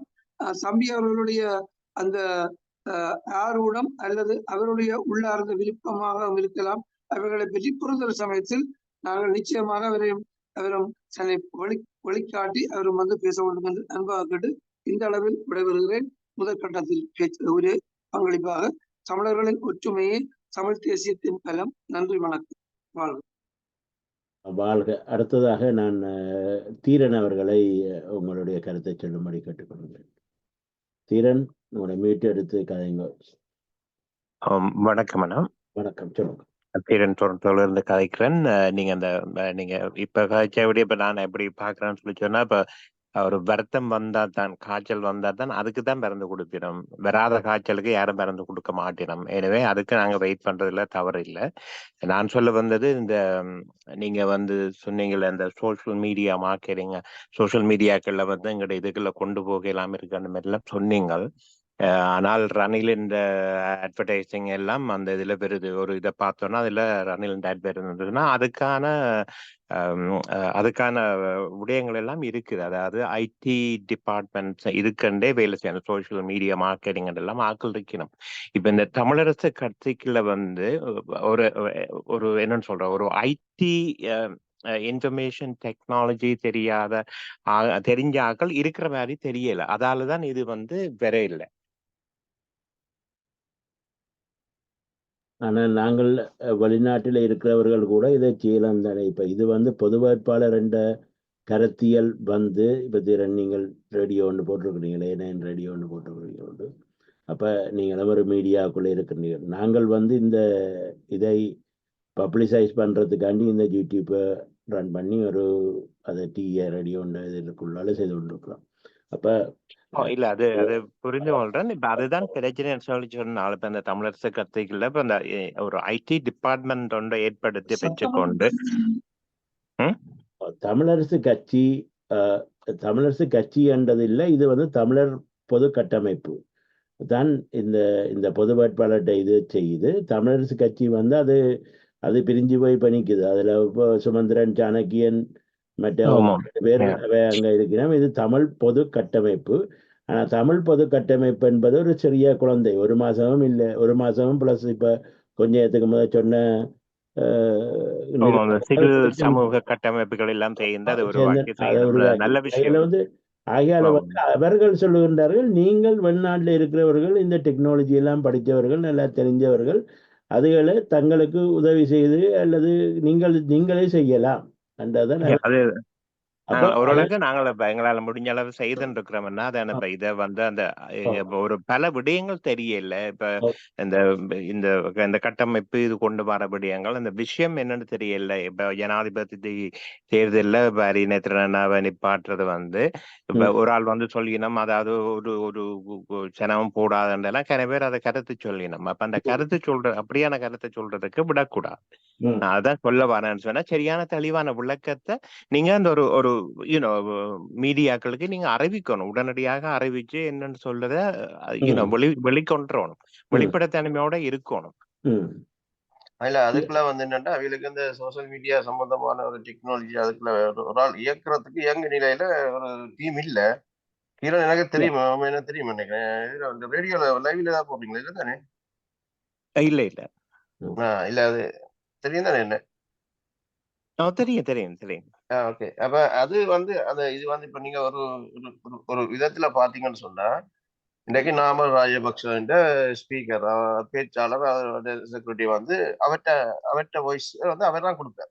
நாமல் சொல்றேன், அந்த சூழ்நிலைக்கு ஏற்ற மாதிரி அவர் தான் அதை இப்ப நீங்க ஒரு சமீப காலம் ஒரு 3 மாச காலம் ஒரு கணக்கு வேணும். 3 மாச காலமாக இல்லாத ஆளுக்கே பிரச்சாரம் நடக்குது. இல்லாத ஆள்கிட்ட அறிக்கையே வெளியில வருது. அதான் ஸ்ரீலங்கா அரசாங்கத்தினுடைய நிகழ்ச்சிகளில் உள்ள இந்த மீடியா இந்த 3 மாத காலமாக சர்வதேசம் ஐக்கிய நாடு சபைகள் எந்த வடிவத்துல போய்கொண்டிருக்கிறன்றதை சாட்சிப்படுத்தி கொண்டிருக்குது. எல்லா பதிவுகளும் எடுத்துக்கொண்டிருக்குது. இல்லாதவனை வச்சு ஒரு நிகழ்வு நடந்துட்டு இருக்கு. அதாவது நான் உங்களுக்கு இதா சொல்ல போனா, 39 வேட்பாளர், அதுல ஒரு வேட்பாளர்கிட்ட பேர் அங்க பதியப்பட்டிருக்கு. அந்த ஆளே இல்லாத ஒரு ஆள்கிட்ட வேட்புமனு அங்க பதிவு செய்யப்பட்டு நடந்து கொண்டிருக்கு. ஆனா அவருக்கான பிரச்சாரம் போகுது, அவருக்கான சோசியல் மீடியாவுக்கான கிளிப்புகள் எல்லாமே வகையா செய்து கொண்டிருக்காங்க. ஆள் இருக்கிற மாதிரி, மீட்டிங் நடக்கிற மாதிரியும், அந்த மீட்டிங்ல அட்டென்ட் பண்ண மாதிரியும் எல்லாமே நடக்குது. அதுதான் இல்ல மற்ற அமைப்புகள் எல்லாம் அந்த சரிவர அதுகளை செய்யணும். செய்யுது. ஆனா இதுல பொய்யான தன்மைகள் சர்வதேசத்துக்கே தெரியும். இப்பதான் நான் சொல்ல வர விஷயம் கணக்கு விஷயம் வெளியில வரும். இந்த 3-4 மாதம் ஆளே இல்லாத ஒரு ஆளே இல்லாத ஜனாதிபதி வேட்பாளரை நிலைநிறுத்தி அவர் எங்க அட்டென்ட் பண்றாரு, எங்க போறாரு, வாராரு, எந்த மீட்டிங் செய்யறான்னு சொல்லி ஃபேக்கான ஒரு விடயங்கள் நடந்துட்டு இருக்குது. ஐக்கிய நாடு சபை எல்லாமே திரைமறைவில திரைப்படுத்தி காட்ட போது உலக நாடுகளுக்கு எல்லாமே இது எந்த ஒரு அமைப்பின் சார்ந்ததை விட ஐக்கிய நாடுகள் தானாவே தன்னிச்சாவே செய்து கொண்டு உலகத்துக்கு கொண்டு அது ஒரு பெரிய ஒரு இஷ்யூ. அது வேர்ல்டுல நடக்காத ஒரு விஷயம் நடக்க போகுது. இதை அவங்க செய்து கொண்டிருக்கிறாங்க, எல்லாமே அவங்க செய்து கொண்டிருக்கிறாங்க. நல்லதா நடக்கட்டும். பாப்போம். ஆமாம். திறன் நன்றி. நீங்கள் வந்து மீடியாக்கள்ல வந்து நாங்கள் இதுல குறிப்பிடுறேன்னு சொன்னா மீடியாக்கள் தங்கட பாண்டியே செய்யலாம் இந்த கேம்பெயினை வந்து. இப்ப ஏனென்றால் இதுல ஒரு விளக்கம் இல்லாத தன்மை இருக்கு என்று சொன்னால்,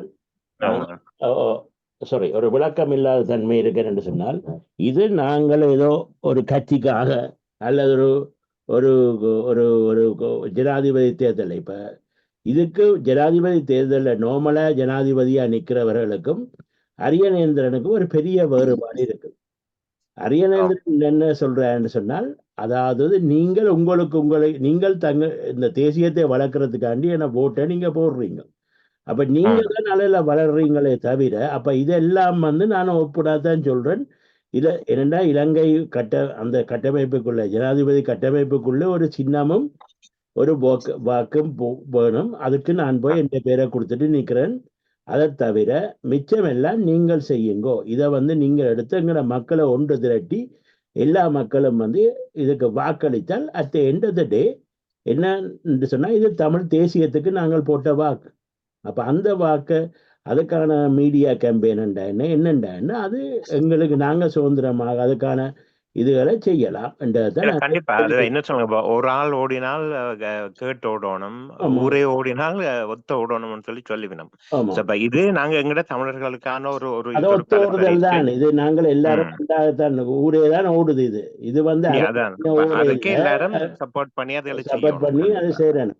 அந்த விளக்கத்தை நாங்க கொண்டோம் என்று சொன்னால், இந்த மற்ற அந்த இளைய சகோதரர் கேட்ட மாதிரி அல்லது எனக்கு மகன் மாதிரி இருக்கக்கூடிய ஒரு மகன் கேட்ட மாதிரி அவர் என்ன 20 வயதுல கேட்கிறார், நாங்கள் ஜனாதிபதி தேர்தலே நிற்கணும், நீங்கள் அங்க நிற்பீங்களோன்னு கேட்கிறார். அப்ப அது என்னன்னு சொன்னா அந்த விளக்கம் இல்லை. அவர்களுக்கு விளக்கம் இருந்திருந்தா கேட்க மாட்டேன். என்னன்னு சொன்னா இது நாங்க ஜனாதிபதியா வர்றதுக்காண்டி இந்த தேர்தலில் நிக்கல. அவர் சொல்றாருன்னு சொன்னால் சிங்கள வாக்காளர்களுக்கு நாங்கள் இந்த முறை அவை காட்டி இவை காட்டி எல்லா கைகாட்டியும் நாங்க போட்டு முடிஞ்சுது. அதால வந்து எங்களை வச்சுக்கொண்டு இவ்வளவு காலம் என்ன நடக்குன்னு சொன்னால் பேரினவாதம் தான் நடக்குது. நாங்கள் சஜித்துக்கு போடுவோம் என்று சொன்னால் சிங்கள மக்கள் ஓடி போய் 2019ஆம் ஆண்டு நாங்கள் சஜித்துக்கு போட யாருக்கு போட்டவை, கொத்தபாயாக்கு போட்டவை. அதே மாதிரி நாங்கள் ராஜபக்சேக்கு போடக்கூடாதுன்னு எங்களை கொலை செய்த ராஜபக்சேலும் நேரடியாக கொலை செய்த சரத் வன்சகராக்கு நாங்கள் ஓட்டு போட்டோம். இதை பார்த்து உலகம் சிரிச்சு அந்த நேரம் என்னன்னு சொன்னா நாங்க போய் இப்ப ஹிட்லருக்கு நாங்க ஓட்டு போட மாட்டோம், ஆனால் ஹிட்லருடைய ஆர்மி கமாண்டருக்கு போடுவோம்ன்ற மாதிரி தான் நாங்க போட்டோம். அப்ப யோசிச்சு பாருங்க, யூதர்கள் வந்து அப்படி செய்வினோமா எந்த காலத்தில்? அப்ப நாங்கள் வந்து எங்களுக்கு சகுனம் போனாலும் மற்ற எதிரிக்கு சகுனம் பிறக்கணும், எங்களுக்கு மூக்கரப்பட்டாலும் பரவாயில்லை என்ற நிலைமைக்கு தான் நாங்கள் வாழ்ந்து கொண்டு வந்திருக்கிறோம். இன்னொரு இது இன்னொரு அந்த தரவு சொல்லுவினவன்னா அதாவது மக்கள் மறந்து கொண்டே போய் கொண்டிருப்பினும் அதை நினைவுபடுத்துறது வந்து போராளிகள் அந்த கடமைன்னு சொல்லுவிடும்.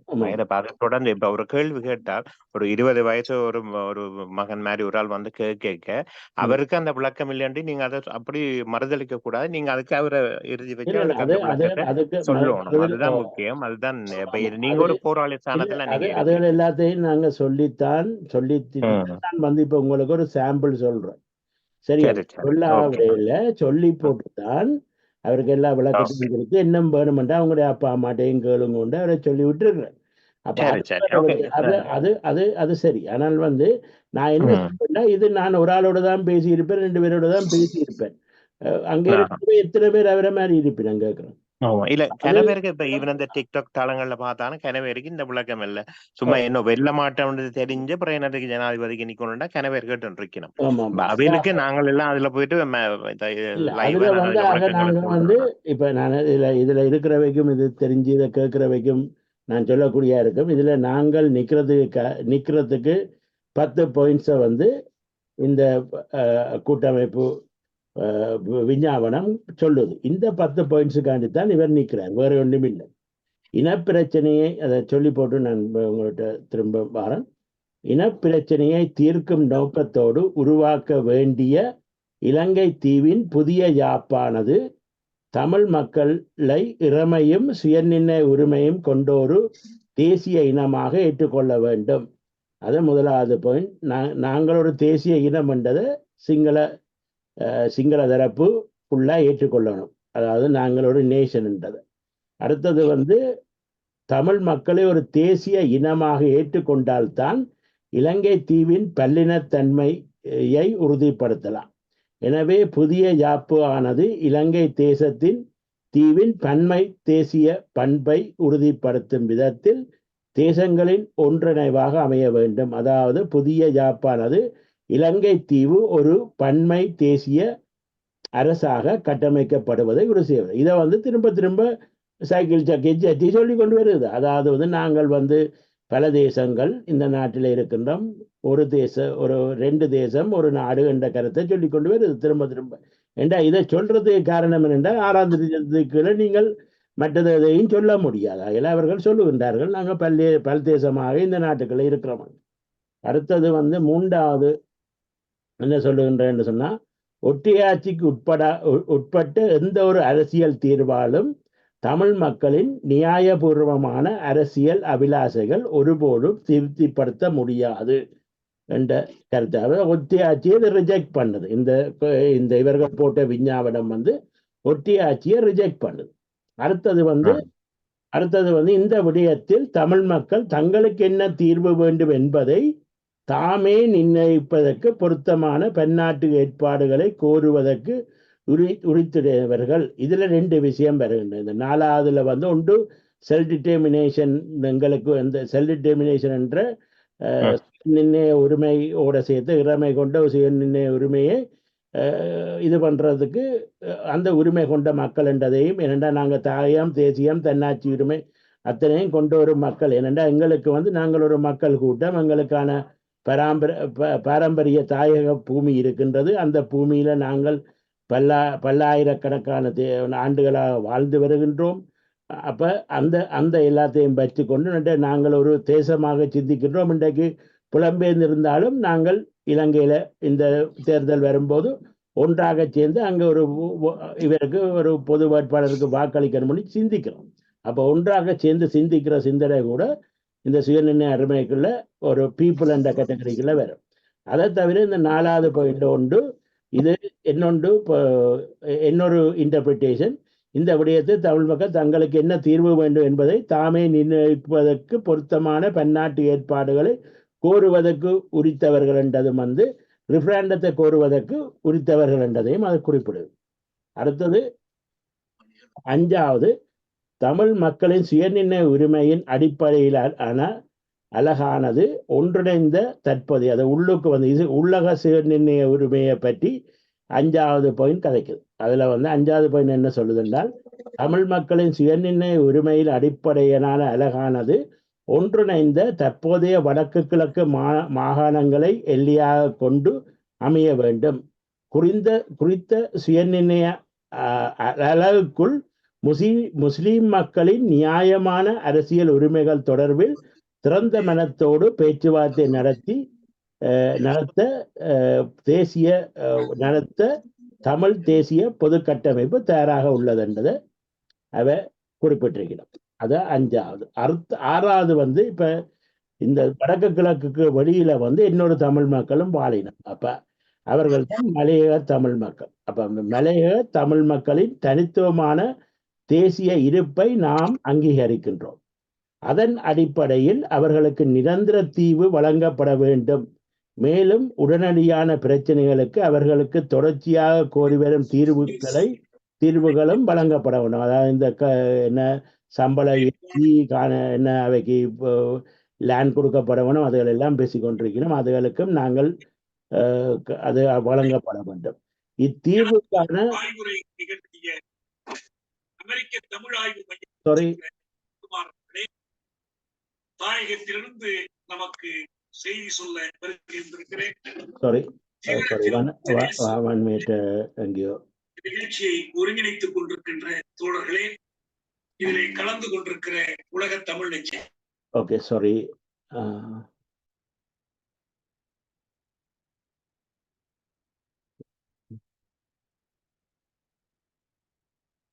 சாரி, கட் பண்ணிட்டுது. ஓகே, வணக்கம்.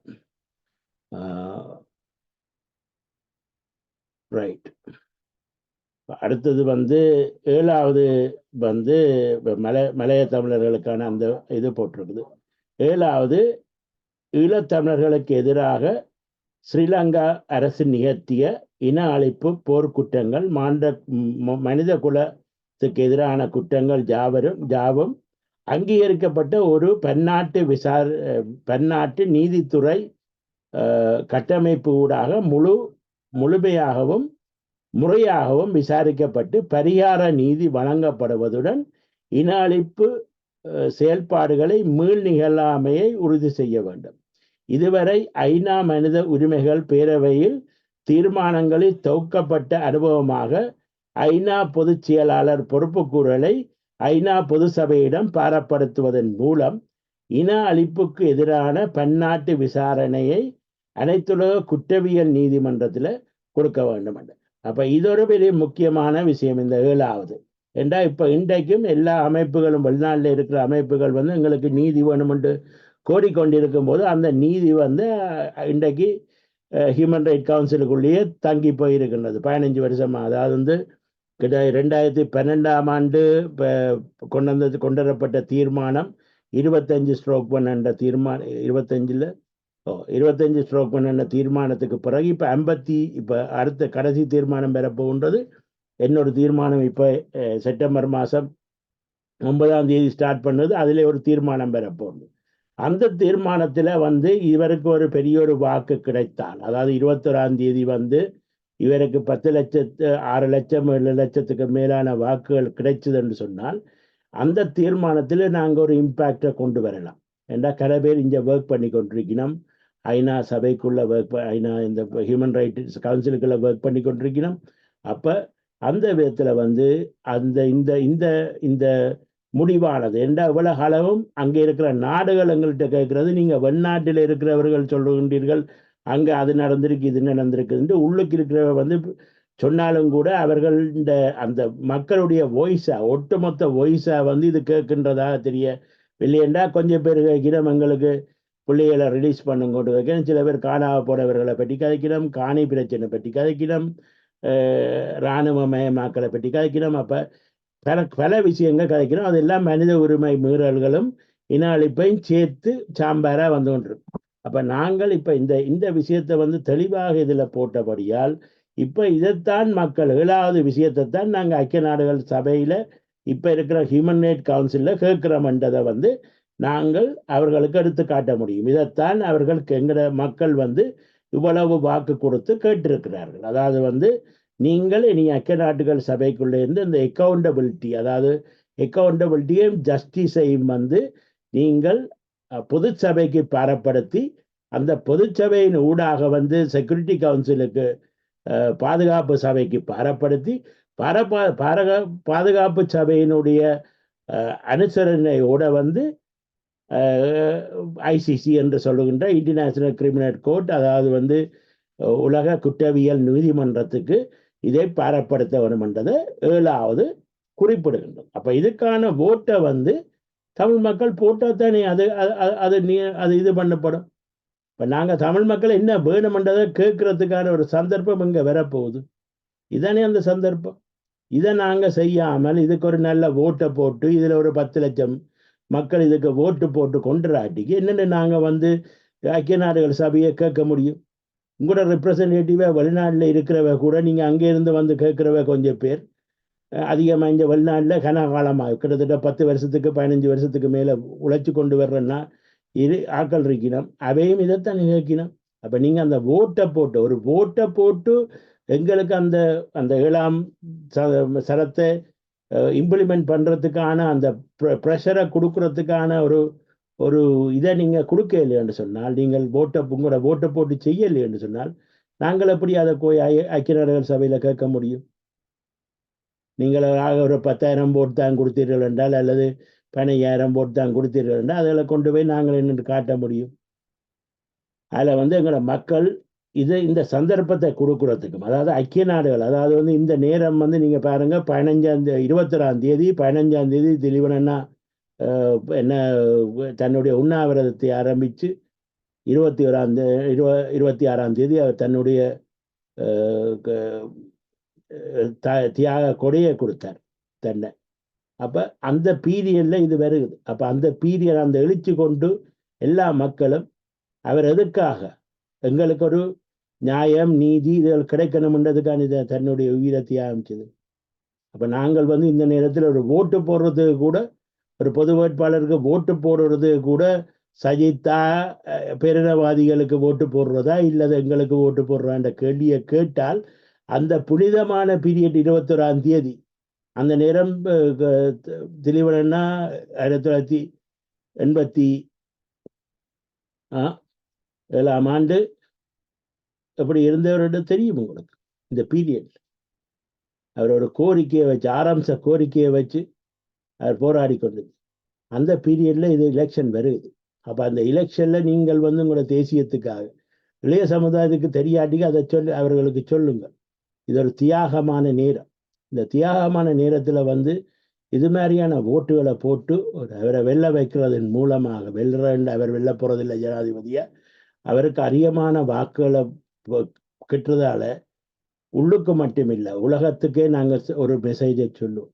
அதாவது எங்களுக்கு நீதி வேணும் என்ற மெசேஜை நாங்கள் சொல்லுவோம் என்ற கருத்தை சொல்லிக்கொண்டு அடுத்த 8வது அபிவிருத்தி என்ற பெயரால் மேற்கொள்ளப்படும் நிலப்பரப்பை தடுக்கவும், நமது வளங்களை இன அழிப்பின் ஒரு பகுதியாக சுரண்டப்படுவதை தடுக்கவும், தமிழர் தாயகத்தின் தேசிய வளங்களை இயற்கையின் சம நிலை குறையாத வகையில் வினைத்திறனுடன் பயன்படுத்த வல்ல தற்சாப்பு பொருளாதார நடவடிக்கையை நாம் உருவாக்க வேண்டும். இதற்கற்ற வரையில் தமிழர்கள் தாயகத்தில் பொருளாதார அபிவிருத்தியை நோக்கத்தோடு கொண்டு புலம்பெயர் தமிழ் மக்களின் முதலீடுகள், உள்ளூர் மற்றும் சர்வதேச முதலீடுகளை உள்வாங்கும் அதிகாரம் தமிழ் தேசத்துக்கு இருக்க வேண்டும் என்ற கருத்தை குறிப்பிடுகிறோம். இதை நாங்கள் போஸ்டோமில் கேட்டு நாங்கள் அந்த நேரம் அது கொடுக்கப்படவில்லை, இன்னும் கொடுக்கப்படவில்லை. ஆனால் நாங்கள் என்ன சொல்லுகின்றோம் என்று சொன்னால், தற்சாப்பை பொருளாதாரம் மூலமாக எங்கள மக்களை நாங்கள் காப்பாற்றுவோம் என்று சொன்னால், வெளிநாட்டில் இருந்து தற்சாப்பு பொருளாதாரம் என்று சொல்லும்போது அங்கே அவர்களுக்கான மீனை கொடுக்காதே, மீனை பிடிப்பதற்கான கலையை கற்றுக்கொடு என்று சொல்லுவார்கள், மீன் விலைகளை கொடுங்கள் அப்படி என்று சொல்லுவார்கள். அது மாதிரி அந்த ஒரு தொழில் செய்வதற்கான அந்த ஊக்குவிப்பை கொடுத்து, அந்த ஊக்குவிப்பின் மூலமாக நாங்கள் இது பண்ணலாம் என்ற கருத்து வருகின்றது. அடுத்தது இதற்கேற்ற அதை செய்யலாம். அதை நாங்கள் செய்தால் ரணிலிட்டியோ சஜித்திட்டியோ நாங்கள் இன்றைக்கு அவர்கள் என்ன சொல்லுறாங்க, உங்களுக்கு பொருளாதாரம் அது கொடுப்போம் இது கொடுப்போம். நீங்கள் எவருடைய பொருளாதாரத்திலிருந்து அங்கே இருக்க வேண்டிய அவசியம் இல்லை. அடுத்தது 9, கடலில் தமிழ் மீனவர்களுடைய கடல் இறையாமையை உறுதி செய்ய வேண்டும் என்று சொன்னேன். ஏன்னா கடல் மீனவர்களுக்கு இன்றைக்கு நேவியால் இன்றைக்கும் பிரச்சனை இருக்காது. 2009க்கு முதல் பிரச்சனை இருந்திருந்தால் வேற விஷயம். ஏன் 2009க்கு பிறகு தமிழ் மக்கள் குடிமக்கள், இலங்கையின் குடிமக்கள், அந்த குடிமக்களுக்கான உரிமைகள் எல்லா குடிமக்களுக்கும் சமமான உரிமை தான். அதனால பிரித்தானியாவில் வாழுகின்ற நாங்கள் எங்களுக்கு என்ன உரிமை பிரித்தானியாவில் ஒரு குடிமக்களாக கொடுக்கப்பட்டிருக்கிறோம், அதே உரிமை இல்லை இன்னொரு வெள்ளக்காரனுக்கு இருக்கிற உரிமை அதுதான். அதெல்லாம் நாங்கள் இலங்கையில் 2வது குடித்தர மக்களாக பாவிக்கப்பட்டுகின்றார்கள். இதை வெளியில கொண்டு வர வேண்டும். அவைன்ற கடல் இறமை உறுதி செய்யப்பட வேண்டும். அடுத்த ஒரு நிரந்தர தீர்வை கண்டடைவதற்கு இது ஒரு மிக முக்கியமான ஒரு பகுதி. இதுக்கும் நாங்கள் ஐக்கிய நாடுகள் சபையைத்தான் கேட்க போகிறோம். அதை நீங்கள் எவ்வளவுக்கு 10 லட்சம் வாக்குகளை போட்டீங்கன்னா நாங்கள் இது ஐக்கிய நாடுகள் சபையை நன்றாக போய் கேட்கலாம். இந்த செப்டம்பர் மாதத்திலே கேட்கலாம். இதை அதாவது ஒரு நிரந்தர தீர்வை கண்டடைவதற்கு இடைப்பட்ட காலத்தில் தொடர்ச்சியாக முன்னெடுக்கப்படும் கட்டமைக்கப்பட்ட இன அழிப்பு, அதாவது ஸ்ட்ரக்சரல் ஜெனோசைட், அதாவது நிரந்தர தீர்வை கண்டடைவதற்கு இடைக்காலத்தில் தொடர்ச்சியாக முன்னெடுக்கப்பட்டு வரும் கட்டமைக்கப்பட்ட இன அழிப்பு நடவடிக்கையை தடுக்கும் நோக்கத்தோடு, தமிழர் தேசத்தின் இருப்பை பாதுகாப்பும் நோக்கத்தோடும், போரினால் பாதிக்கப்பட்ட தமிழ் மக்களுக்கென்று பன்னாட்டு சமூகத்தின் மேற்பார்வையில் விசேட இடைக்கால பாதுகாப்பு ஏற்பாடு ஒன்று, அதாவது ப்ரொடெக்டிவ் மெக்கானிசம் உருவாக்கப்பட வேண்டும். அப்ப இதை நாங்க கேட்கறதுக்கு ஒரு 10 லட்சம் போட்டு இருந்தா நாங்க போய் இப்ப அக்டோபர்ல தான் அந்த ஐக்கிய நாடுகள் சபையினுடைய அந்த கூட்டத்தொடர் முடியுது. 21ஆம் தேதி செப்டம்பர் நீங்கள் ஒரு 10 லட்சம் வாக்குகள் எங்களுக்கு போட்டு தந்தீங்கன்னு சொன்னால் இந்த ப்ரொடெக்டிவ் மெக்கானிசத்தை நாங்கள் அங்கே கொண்டு போய் கேட்கலாம். அவை இந்த ரெசல்யூஷன் வரப்போறது கடைசி அக்டோபர்ல தான் ரெசல்யூஷன் வரப்போ. அதில் நீங்கள் எப்படியான ஒரு வாக்கை நீங்கள் போட்டு தந்தீங்கள் என்று சொன்னால் 10 லட்சம் வாக்குகளை கொண்டு போய் தமிழ் மக்கள் இதைத்தான் விரும்புகின்றார்கள், இந்த 10 பாயிண்டைத்தான் விரும்புகின்றார்கள் என்று நாங்கள் போட்டு கொண்டு போய் கொடுக்கும்போது அதனுடைய இதை பாருங்க, அதிண்ட ஆக்கம் எப்படி இருக்கும். ரணிலுக்கு நீங்க 10 லட்சம் வாக்கு போட்டாலும் அவர் வின் பண்ண போறது இல்லை சேர்த்து என்ன, அல்லது சஜித்துக்கு போட்டாலும் அவர் வின் போற என்றால் நீங்க 10 லட்சம் வாக்கை நீங்கள் போட்டீர்கள் என்று சொன்னால் சிங்கள மக்கள் 20 லட்சம் வாக்கை போடுவார்கள் அதுக்கு எதிராக. அல்ல you are not going to win. என்னடா நாங்களுடைய நம்பர் அங்க இருக்கிற நம்பர் அது கடைசி மட்டும் எதிராகத்தான் இருக்கு. அதில் நீங்கள் இந்த முறை 4 பேருக்கு கிணம், 5 பேருக்கு கிணம், 3 பேருக்கு கிணம் என்ற கதைகள் எல்லாத்தையும் விட்டுட்டு நீங்க எது கேட்டாலும் கூட நீங்க கடைசி மட்டும் உங்களுக்கு இளவு காத்த கிளியினுடைய நிலைமை தான். ஆகையால நீங்கள் தெளிவாக ஒரு விஷயத்தை நாங்கள் இந்த நாடு இப்ப ஐக்கிய நாடுகள் சபையில ஒரு விஷயத்தை நாங்கள் நிறைவேற்றணும் என்று சொன்னால் அதுக்கான பலமும் எல்லாம் தமிழ் மக்களின் கையில தான் இருக்குது. இன்னைக்கு இந்த தமிழ் மக்களின் கையில இருக்கிற விஷயத்தை நீங்கள் எடுத்துக்கொண்டு அதை செயலாக்கினீங்கன்னா நாங்கள் ஐக்கிய நாடுகள் சபையில போய் நாங்கள் அதுக்கான இதை செய்யலாம் என்று கூறிக்கொண்டு ஜோலிங்கம் அவர்கள் தன்னுடைய கருத்தை சொல்வதற்கு வந்திருக்கிறார். ஜோலிங்கம், நீங்க சொல்லுங்க. அனைவருக்கும் வணக்கம். முக்கியமாக கடைசியா சொன்ன கருத்திலோட நான் எனக்கு உடம்படுறேன். என்னண்டா எங்கட as an international diaspora we are working towards to UNHRC. அதுக்குள்ளால எங்களுக்கு என்ன மாதிரியான தீர்வை கொண்டு வரலாம்ன்றதுக்கு அந்த அடிப்படையில இந்த என்ன பொறுத்த வரைக்கும் Ranil as a nary the set date 21st of September is a crucial date கொண்டே செட் பண்ணவங்க. இதைத்தான் என்ன பொறுத்த வரைக்கும் நான் சொல்லுவேன், அதை எல்லாரும் விளங்கிக் கொள்ள வேணும். இந்த ஒரு கருவியாவே எங்களோட மக்களுக்கு யூஸ் பண்ணலாம் ஓட்டு போட முதல்ல. ஏண்டா 21st of செப்டம்பர் இதை போய் ஓட்டை போட்டு எங்களுடைய இப்ப நாளண்டைக்கு செப்டம்பர் அங்க UNHRC ஸ்டார்ட் பண்ணுது. 11 அங்க இது முடிய போகுது. 30th of செப்டம்பர் எங்களுடைய ஸ்ரீலங்காவை பற்றியான நிலைப்பாடு கடைசி வீக்ல எடுக்கப்படுறது. அது ஒரு 30th அல்லது ஃபர்ஸ்ட் வீக் ஆஃப் செப்டம்பர்ல எடுக்கப்படும். ஆகவே இந்த 21st of செப்டம்பர் எப்படி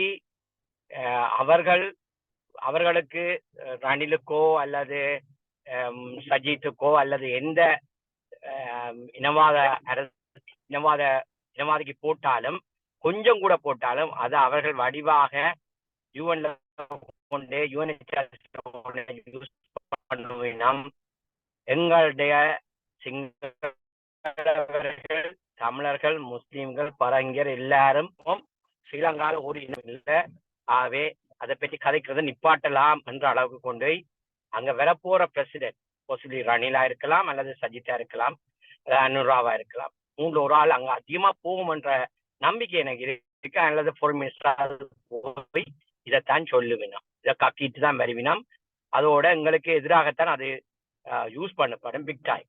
ஆகவே இந்த பொது வேட்பாளர் என்பவருக்கு நாங்க எவ்வளவுக்கு எவ்வளவு ஓட்டை போட்டு அதை வலுப்படுத்துறோமோ அங்க அதை நாங்க சொல்லக்கூடியதா இருக்கு.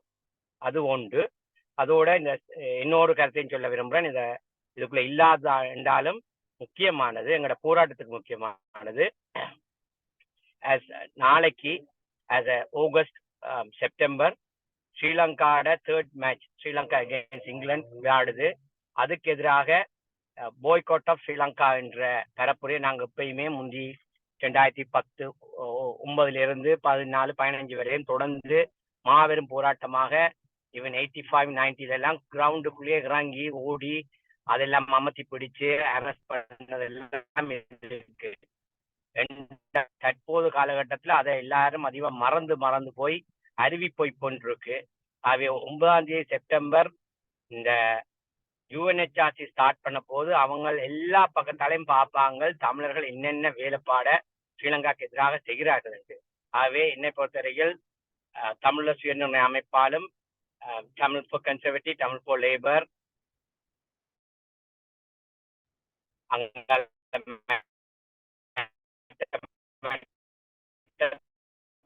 வேண்டும் என்று தாழ்மையாக கேட்டுக்கொள்கிறேன். ஏனென்றால் அதுவும் ஒரு முக்கிய செய்திய யுஎன்ஹெச்ஆர்சிக்கும் இலங்கைக்கும் எடுத்து கூறும். இங்க தமிழர் எல்லாரும் எப்படி நாங்க அங்க அரியநேந்திரன் ஐயாவை அண்ணாவை பொது வேட்பாளராக கொண்டு வரது மூலம் நாங்க ஒற்றுமையைத்தான் நிலைநாட்ட பார்க்கிறோம். தமிழர்கள் ஒற்றுமையாக இருக்கிறார்கள், நம்ம அந்த டிமாண்ட்ல நாங்க ஒற்றுமையா இருக்கிறோம்ன்ற ஒரு கருத்தை உருவாக்குறது தான் இப்ப நடக்குது. அட்லீஸ்ட் இலங்கையில அத்தனை தமிழரும் எவ்வளவு அடக்குமுறைக்குள்ள ஒற்றுமையை கொண்டு வரக்கூடியதா இருந்தால் ஏன் உலக நாடுகள்ல இருக்கிற டயஸ்போரால இருக்கிற நாங்க ஒற்றுமையை கொண்டு வர முடியாதுன்றதை நாங்க யோசிக்கணும். ஆகவே அந்த ஒற்றுமையை எல்லா இடத்தாலையும் ஒற்றுமையான ஆட்கள் தமிழர், ஆனா ஒவ்வொருத்தரும் ஒவ்வொரு நிலப்பாட்டை எடுத்துக்கொண்டு தனித்தனியா நிற்பாங்க. ரெண்டாலும் அந்த இப்படியான இடங்கள்ல ஒற்றுமையை நிலப்படுத்தலாம். ஆகவே இந்த போராட்டம் முக்கியமான டைமிங் இட்ஸ் ஆல் அபவுட், எல்லாரும் சொல்லுவாங்க அந்த timing is the crucial of everything. அதை போல இதுவும் ஒரு க்ரூஷியல் டைமிங்ல வர்றதால நீங்க அனைவரும் வர வேணும். உங்களுக்கு தெரிஞ்ச அனைவருக்கும் நாளைக்கு 10 மணிலேருந்து 1 மணி வரையும் இந்த போராட்டம் நடக்கும். அதுக்கு முந்தி உங்களுக்கு தெரியும் 14ஆம் ஆண்டு எங்களுக்கு சிங்களம் வந்து அடித்தது எல்லாம் இருக்குது, இளையோருக்கு நாங்களும் திருப்பி அடித்ததும் இருக்கு. என்றாலும் அவர்களுக்கு தெரியும். ஆனா இப்ப ஒன்றும் கை வைக்க மாட்டினோம். போராட்டத்துல கை வச்சா உடனே போலீஸ் அவையில அரெஸ்ட் பண்ணப்படும். ஸோ நீங்க எல்லாம் பயப்படாம வேறெல்லாம் போலீஸ் பெர்மிஷனோட எடுபட்டிருக்கு. ஸோ அனைவரும் வர வேண்டும். இது ஒரு எங்களுடைய மெசேஜ். தமிழர் நாங்க டயஸ்போரால உண்டா நிற்கும். அதை டெஃபினெட்லி யூஎன் பார்க்கும், டெஃபினெட்லி இலங்கையில் இருக்கிற தமிழர் பார்ப்பார். அவை நான் சொல்றேன், இந்த chances are not come all the time. அதுக்கேற்ற மாதிரி நாங்க பொது வேட்பாளரை கணக்க ஓட் வெளில வைக்கின்றதுல கணக்க ஓட் எடுக்க வைக்கணும்ன்றதுல மாற்றி கருத்துக்கிடம் இல்லை. 5 லட்சத்திலேருந்து 10 லட்சம் 12 லட்சம் இல்லாம இவன் பிட்வீன் 5 and 10 lakhsல எடுத்தாலே அது ஒரு பெரிய வெற்றியாகத்தான் பார்க்கப்படுது. ஆனா அவங்க அங்க இருக்கிறவங்க சொல்லி கொண்டிருக்காங்க 5000 10,000 எடுக்க மாட்டாங்கன்னு. என்றாலும் அது எவ்வளவுதான் எடுக்காட்டியும் பரவாயில்ல, எவ்வளவுதான் குறைஞ்சு வந்தாலும் பரவாயில்ல, எங்களுக்கு வெற்றிக்காக வேண்டி நாங்க ஸ்டாண்ட் பண்ண இல்லை, எங்களுடைய ஒற்றுமையை காட்டுறதுக்கு ஸ்டாண்ட் பண்ணியிருக்கோம். ஆகவே அங்க இருக்கிற தமிழர் ஒரே ஒன்றைத்தான் நினைச்சு கொள்ளணும், ஒற்றுமையா இருக்கிறோமா இல்லையான்றது இதுல காட்ட போறோம். ஆகவே அதை அனைவரும்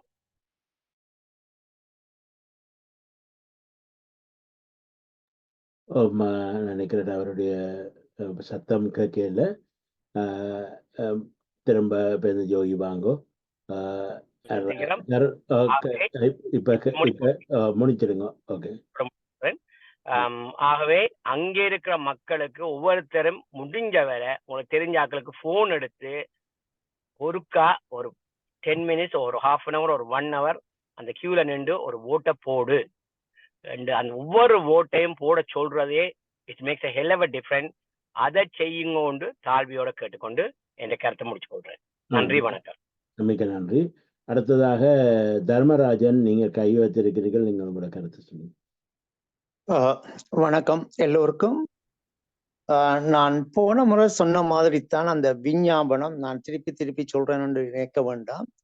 உண்மையா அந்த விஞ்ஞாபனம் 10 போட்டு நீங்கள் மிஸ்டர் மணிவண்ணன் எல்லாம் பூரணமா இருக்குன்னு சொல்லி இருக்கிறார். அதுல நீங்க அனலைஸ் பண்ண தயார் இல்லைன்றது எனக்கு தெரியுது. நான் இதுல உங்களோட வாக்குவாதப்படையில. ஆனால் நான் ஒரு கருத்தை மாத்திரம் சொல்லி போட்டு விடுறேன்.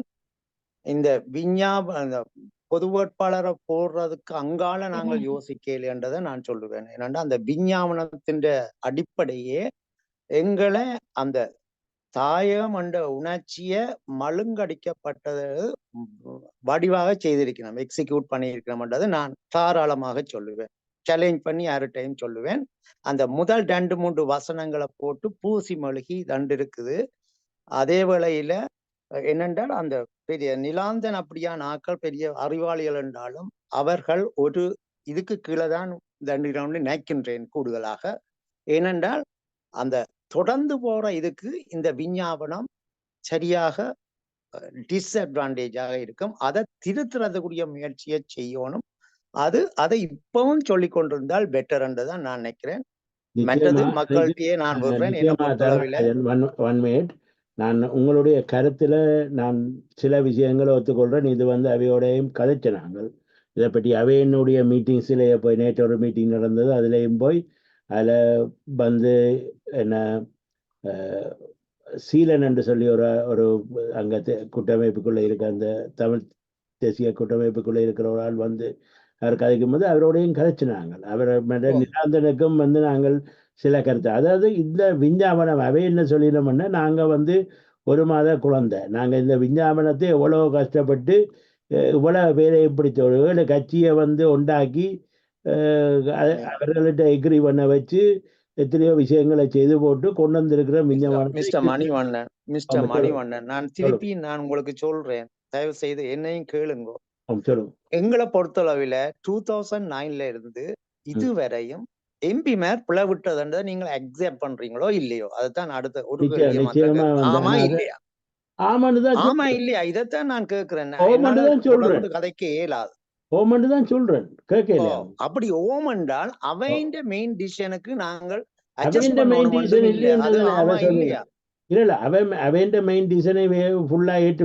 நீங்க சொல்ற மாதிரி எல்லாட்ட கருத்தும்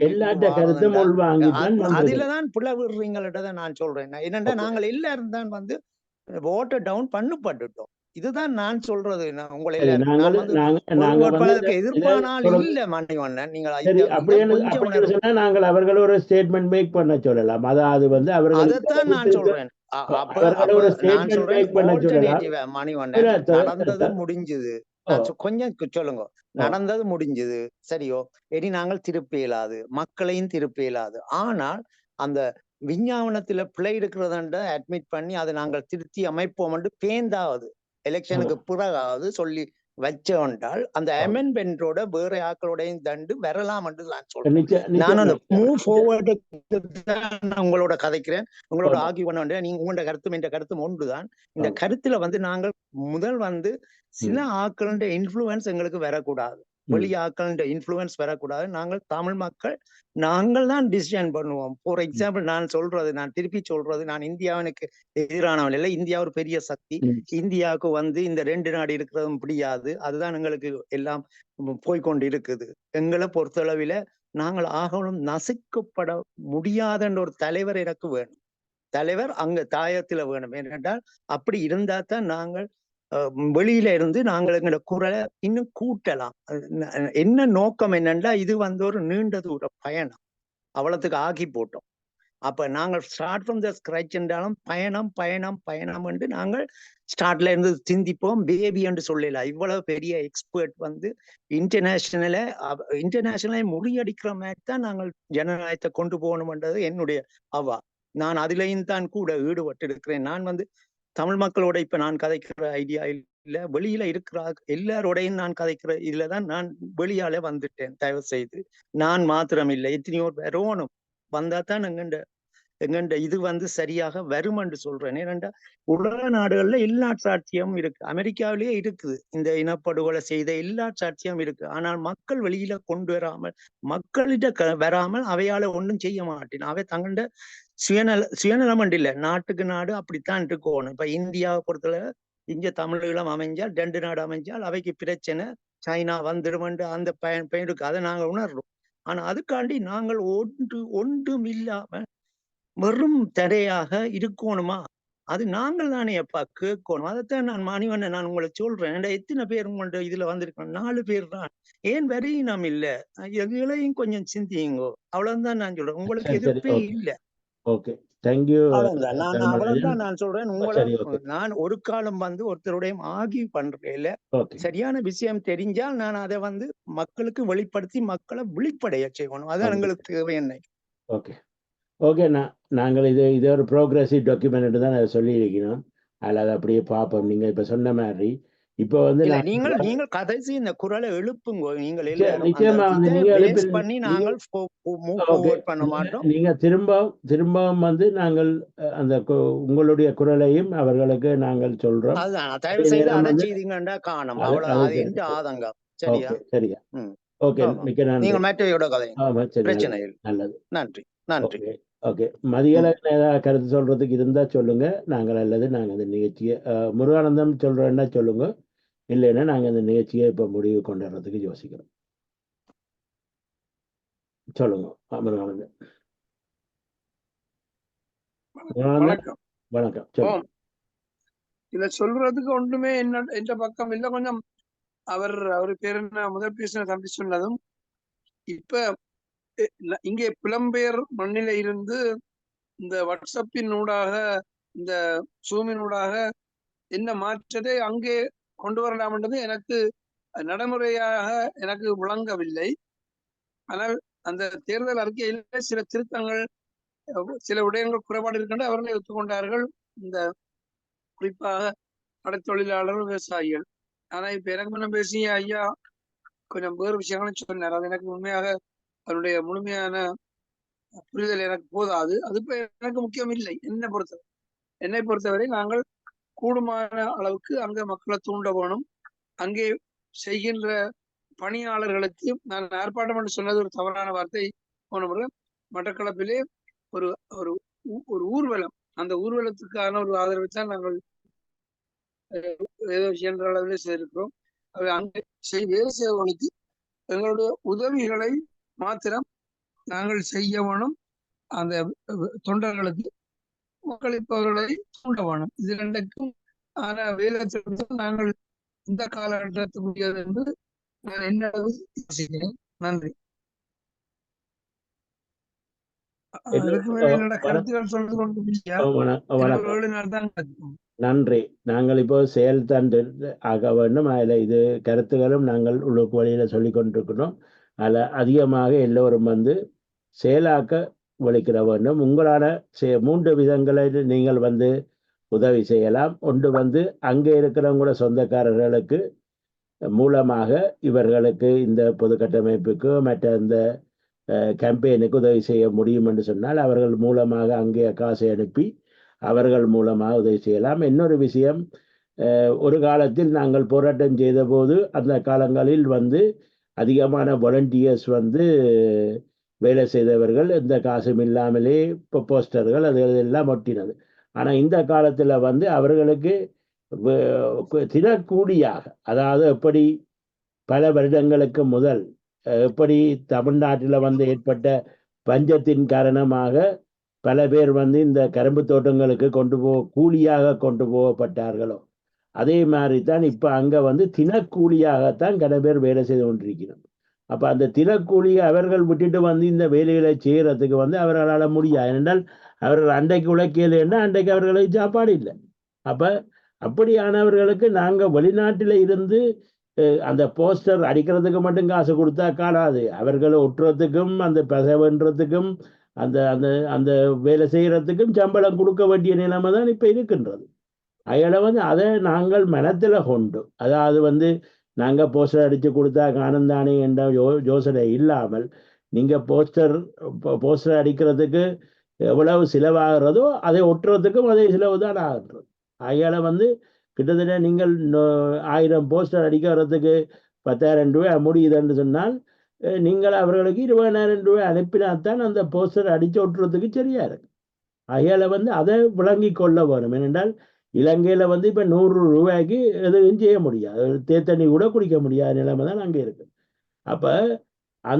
அப்போ நீங்கள் அந்த காசு என்ற பிரச்சனைனா நீங்கள் கொஞ்சம் கவனமாக அதற்கு சொல்கிற என்னென்னா நேரடியாக அனுப்ப முடியும் என்றால் அங்கே அனுப்பி அவர்களுக்கு உதவி செய்து அந்த உதவிகளை இன்னும் 2 கிழமை தான் இருக்கின்றால் அந்த 2 கிழமைக்குள்ள எல்லாரும் செய்து முடிக்க வேணும் என்று கேட்டுக்கொண்டு இத்துடன் இந்த நிகழ்ச்சியை முடித்து கொள்கின்றேன். எல்லாரும் ஒட்டுமொத்தமாக இது எங்களுடைய உரிமை சார்ந்த போராட்டம். இந்த போராட்டத்துக்கு நாங்கள் எல்லாரும் தான் சேர்ந்து உழைச்சுத்தான் வனம் பிடிப்போம் என்று சொல்லி ஒரு தேரை எப்படி இழுத்து எல்லாரும் சேர்ந்து வனத்தை பிடிச்சாதான் நான் தேர் நகரம். அது மாதிரி தான் எங்களோட உரிமைகளை நாங்கள் வென்றெடுக்கிறதுக்கு நாங்கள் எல்லாரும் ஒன்றாக சேர்ந்து ஓட்டு போட்டு அல்லது ஓட்டு போட முடியாதவர்கள் மற்றவர்களை தூண்டி ஓட்டை போட செய்ய வேண்டும் என்ற கருத்தை கூறிக்கொண்டு எல்லோருக்கும் மிக்க நன்றி என்று கூறி இந்த நிகழ்ச்சியை முடிவு கொண்டிருக்கின்றேன்.